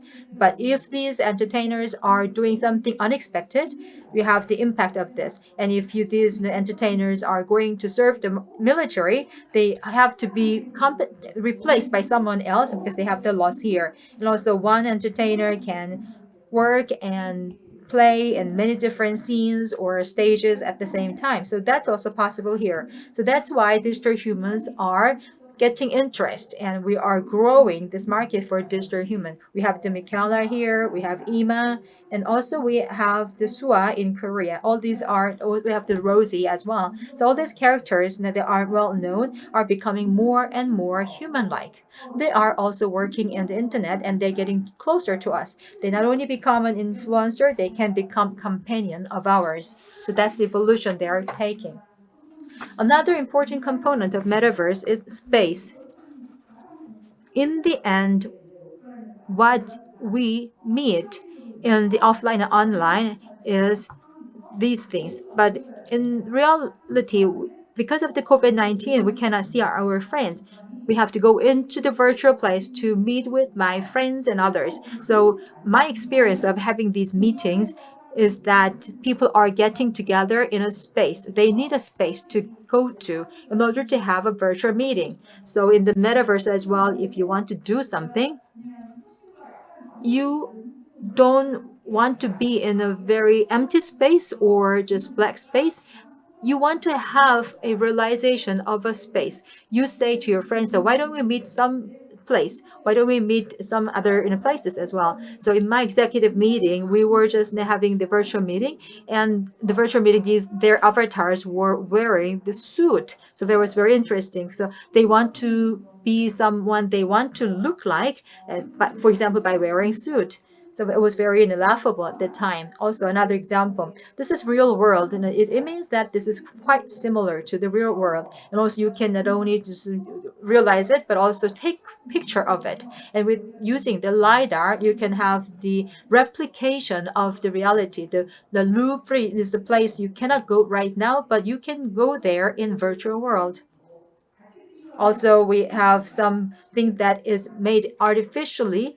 Also, we have the 3D reconstruction result that you can recognize in the real world. So we have a lot of these replications made all at the same time. So what do you do in the metaverse? Activity. So that's quite interesting.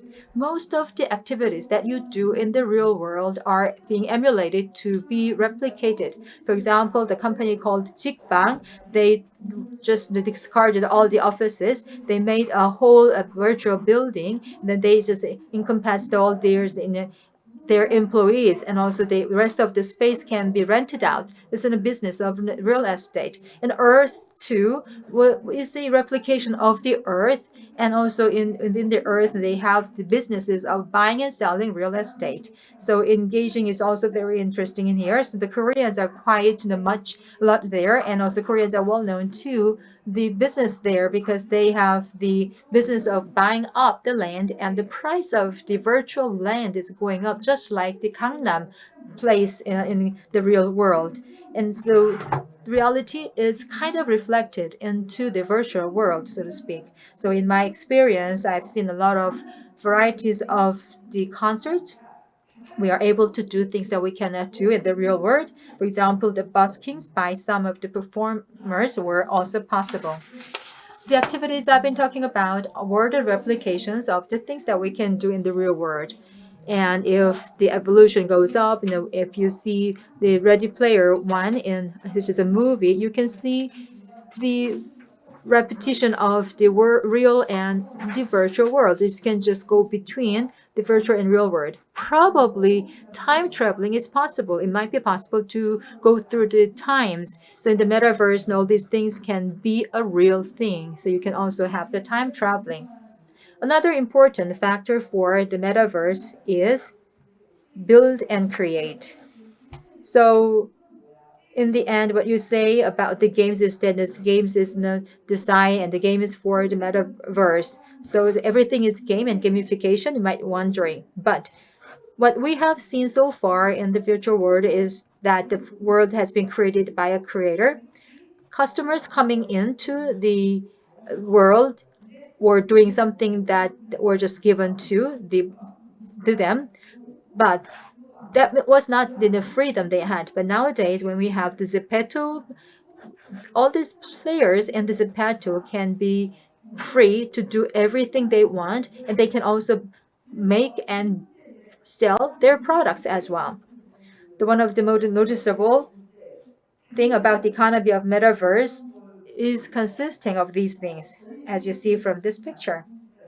We do have a lot of businesses in Korea nowadays, so you have a space. The space is made as you want. Inside the space, the costumes are also customized, and the businesses are incurring as well. So within that space, for example, without renting out a hotel, you can just rent out the space here online. You can have the conference in that online space. So all other events can happen as well. There are paid services for the meetings. Another thing is that within the space, creators are making content and sell them. So the tradings are also happening. So it is B2C business model. As you see from the Fortnite or the use of the animals, within that space, you have the space for the advertisement. So in the reality, if you are looking at the 2D internet business, everything what's happening in there goes to the 3D and the metaverse. So the one by one, they are just emerging as new business. So they will be expanded to the realm of the commerce in the future. Also, the biggest difference from the existing system is as follows. For example, if you have the Psy World, if it is closed out, I know the Psy World has been reopened, all your memorabilia are going away as well. However, in Metaverse, even if one service is shutting down, you have all your memorabilities in the remaining there, and they also have the distributed in the system, in the central system. And also, even you have the content that you can carry with from one metaverse to another. So everything is different from the 2D system. So the gamification that is also given to you unilaterally is not anymore in the metaverse. From now on, I'm going to talk about who are in the metaverse, who are the big players here. As you see from here, they are not just single-handed in their businesses. in the coming internet and mobile businesses and the next generation businesses, they want to be the owner of these new paradigms. For example, the Facebook says that they're going to change their company name. So probably Facebook Connect will happen sooner or later. I'm expecting that a new name of the company will be announced. Anyway, we have a Horizon here. Horizon started as a text service and then they moved to image and they moved to video. So they have all these communications in that sort. And in the metaverse, there will be multifaceted communications as expected. In 2000, from 2013 and 2014, huge investment has been made by Facebook, and the 20% of the revenues of Facebook are putting into this horizon. So that's that much of money. Now, the Oculus as well. So in Korea, it has been officially launched, and we have the users and in Korea in the future, they're having the services, and they can also have the repair services as well. 5 million people have purchased the programs within the first 6 months. This is quite fast.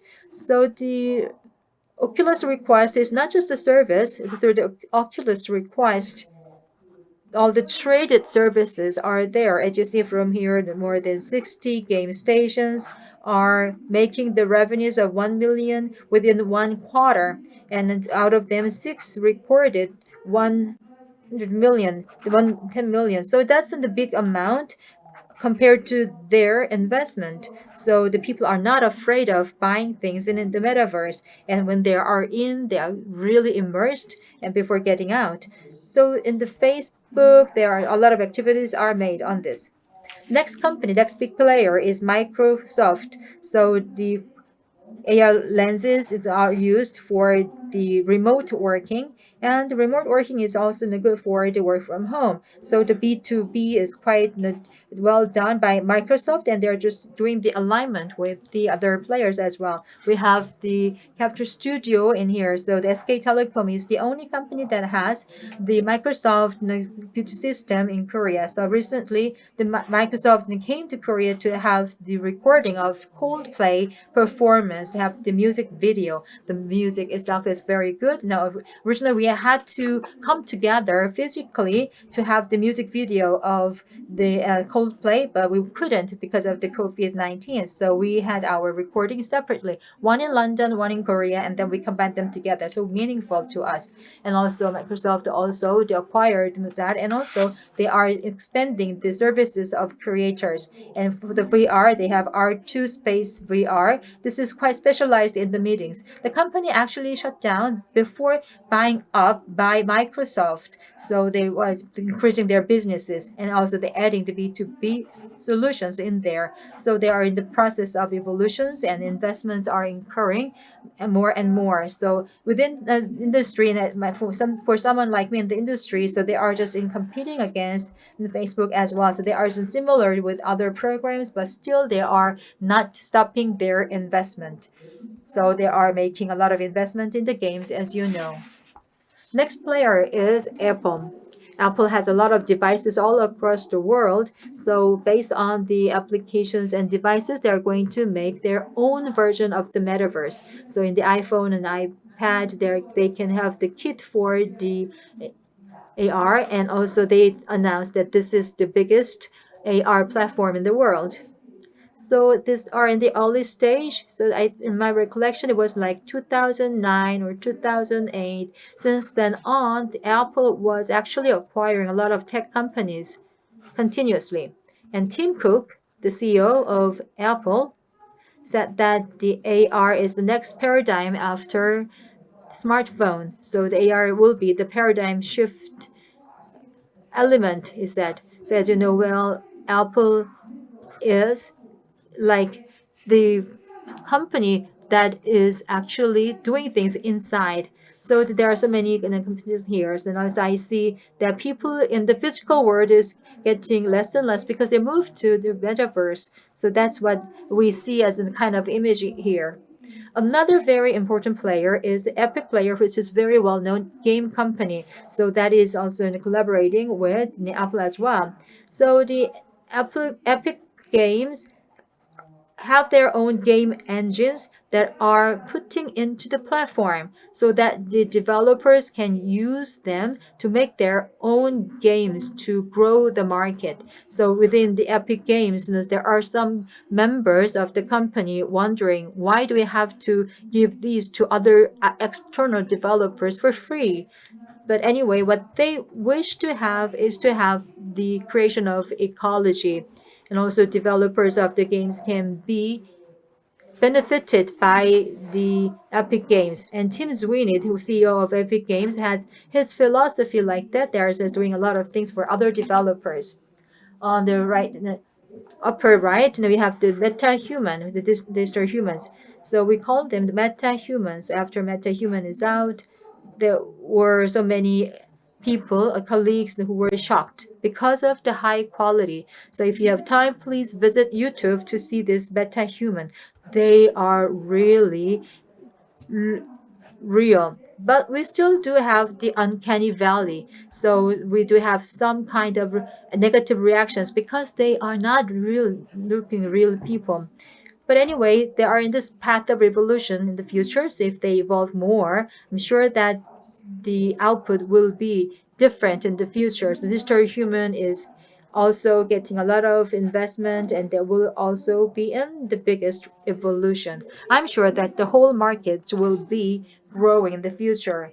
So the Epic engine is actually competing with the Unity and also the Unreal game.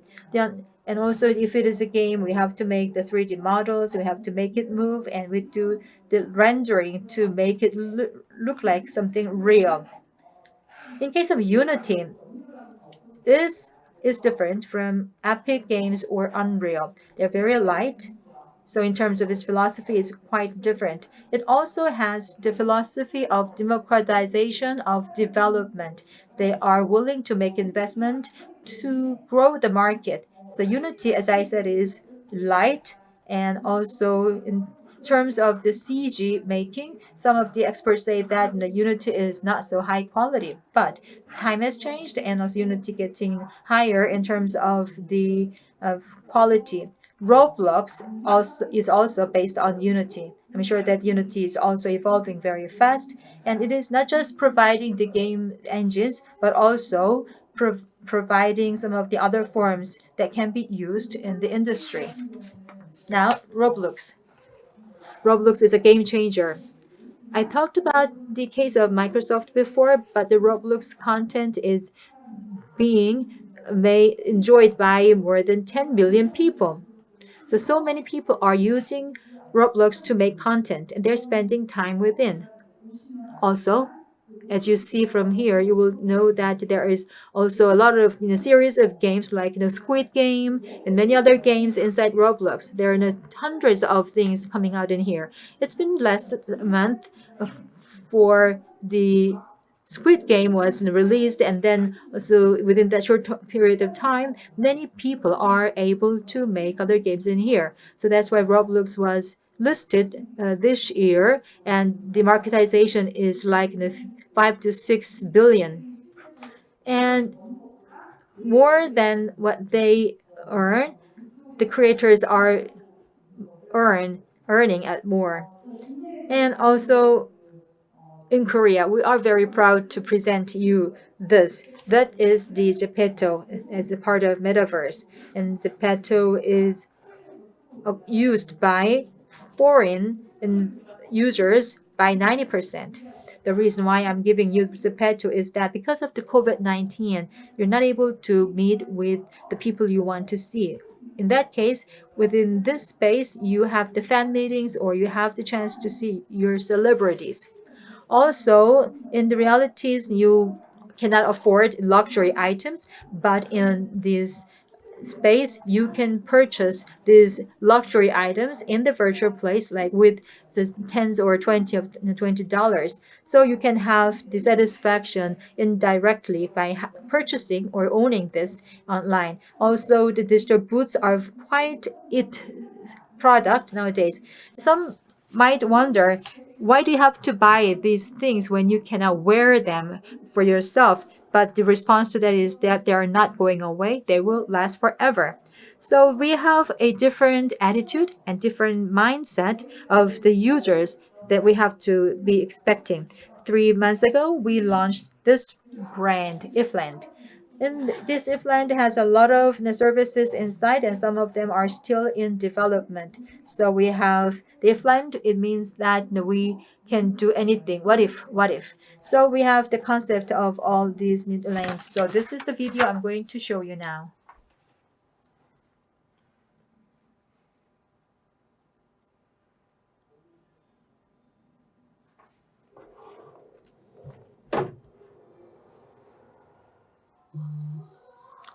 Take a look. Hi, I like your avatar. We have new friends coming in again. I told you, this is a hot place. I should have been here earlier. It's so fun. You're a good dancer. Traveling is something that you meet yourself, through yourself. You have to go beyond this place. Go, faster. It's so interesting. This jackpot. Take a look at this. You can be anyone, you can do anything, you can meet anybody, anytime, and you can go there anytime. That's Ifland. So peaceful and leisurely here. I like this place so much. It's a new life. Yes, that is.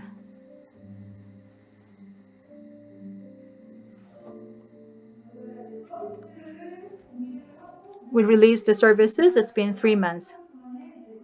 Within the last 3 months, our intention actually was to have one successful meeting.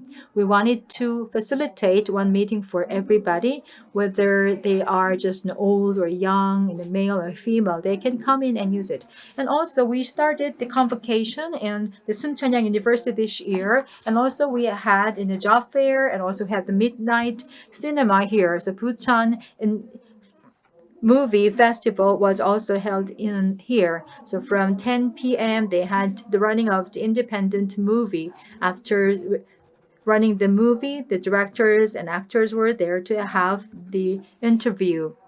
Even at night and midnight, everybody came in to have a talk.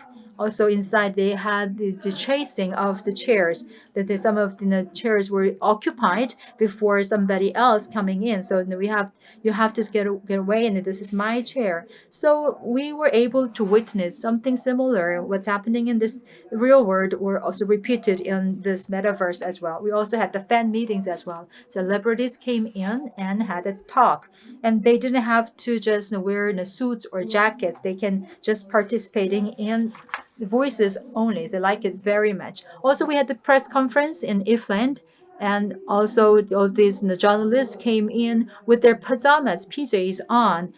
And also recently we had another program in collaboration with MBC, the broadcasting company. So the audience were not able to come in the program, so they were just participating in the metaverse to have their voting.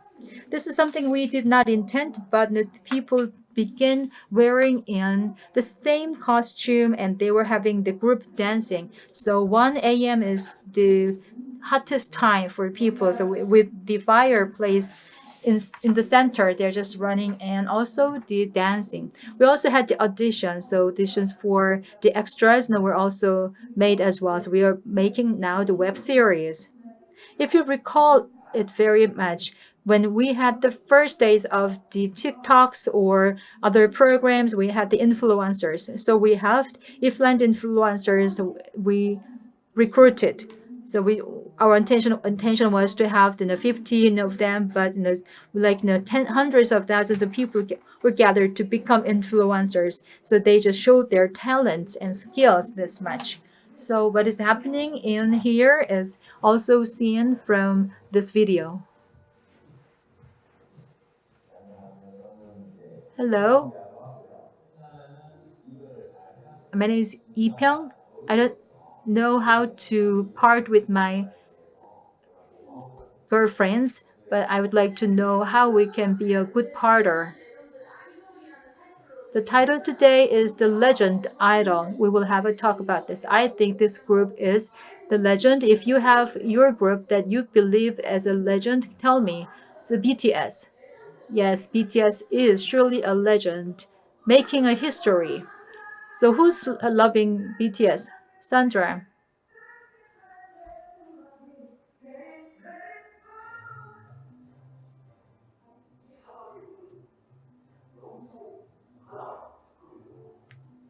A goat crying very strangely.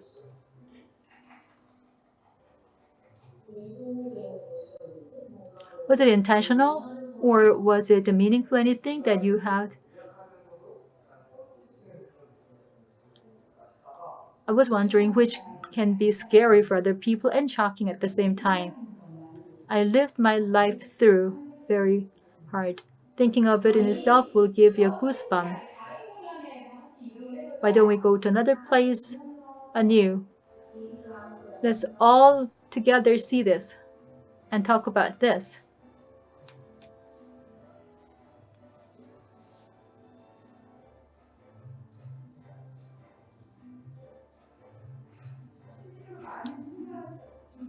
Yes, many of the company employees and executives are there in order to have their frank discussions and discourses. They are coming into Ifland to have very honest discussions amongst themselves.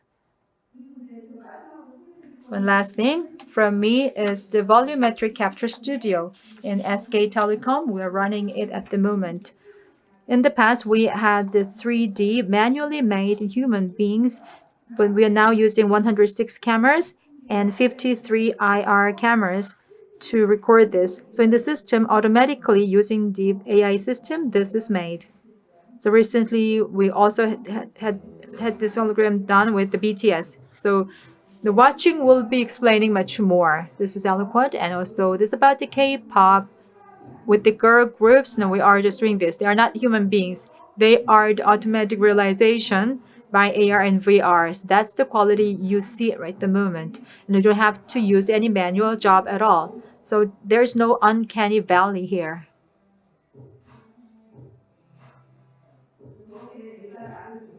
You're looking at yourself. You can be multiple in number. That's something you cannot do in the reality. So you can realize all these different scenes. Really last thing, the Roger James Hamilton, who is a futurist, said, quote, by 2024, we will be spending more time in 3D virtual worlds than in today's 2D internet, end of quote. So I hope that all of you can understand that Metaverse is not something far after. That is something that is with us at the moment. So please do not think that you are just alienated from the Metaverse. I hope you can be more active in your engagement with Metaverse. This is it from me. Thank you.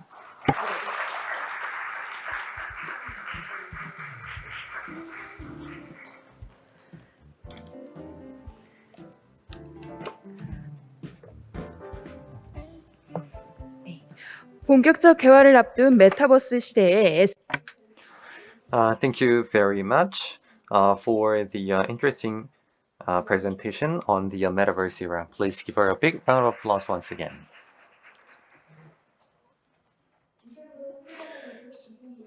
With this, we conclude the Korea Herald Biz Forum 2021. I'd like to once again thank you very much for joining us in this early morning, as well as the audience joining us online. I hope next year we'll be able to meet in person with the pandemic over. See you next year in this forum. Thank you very much.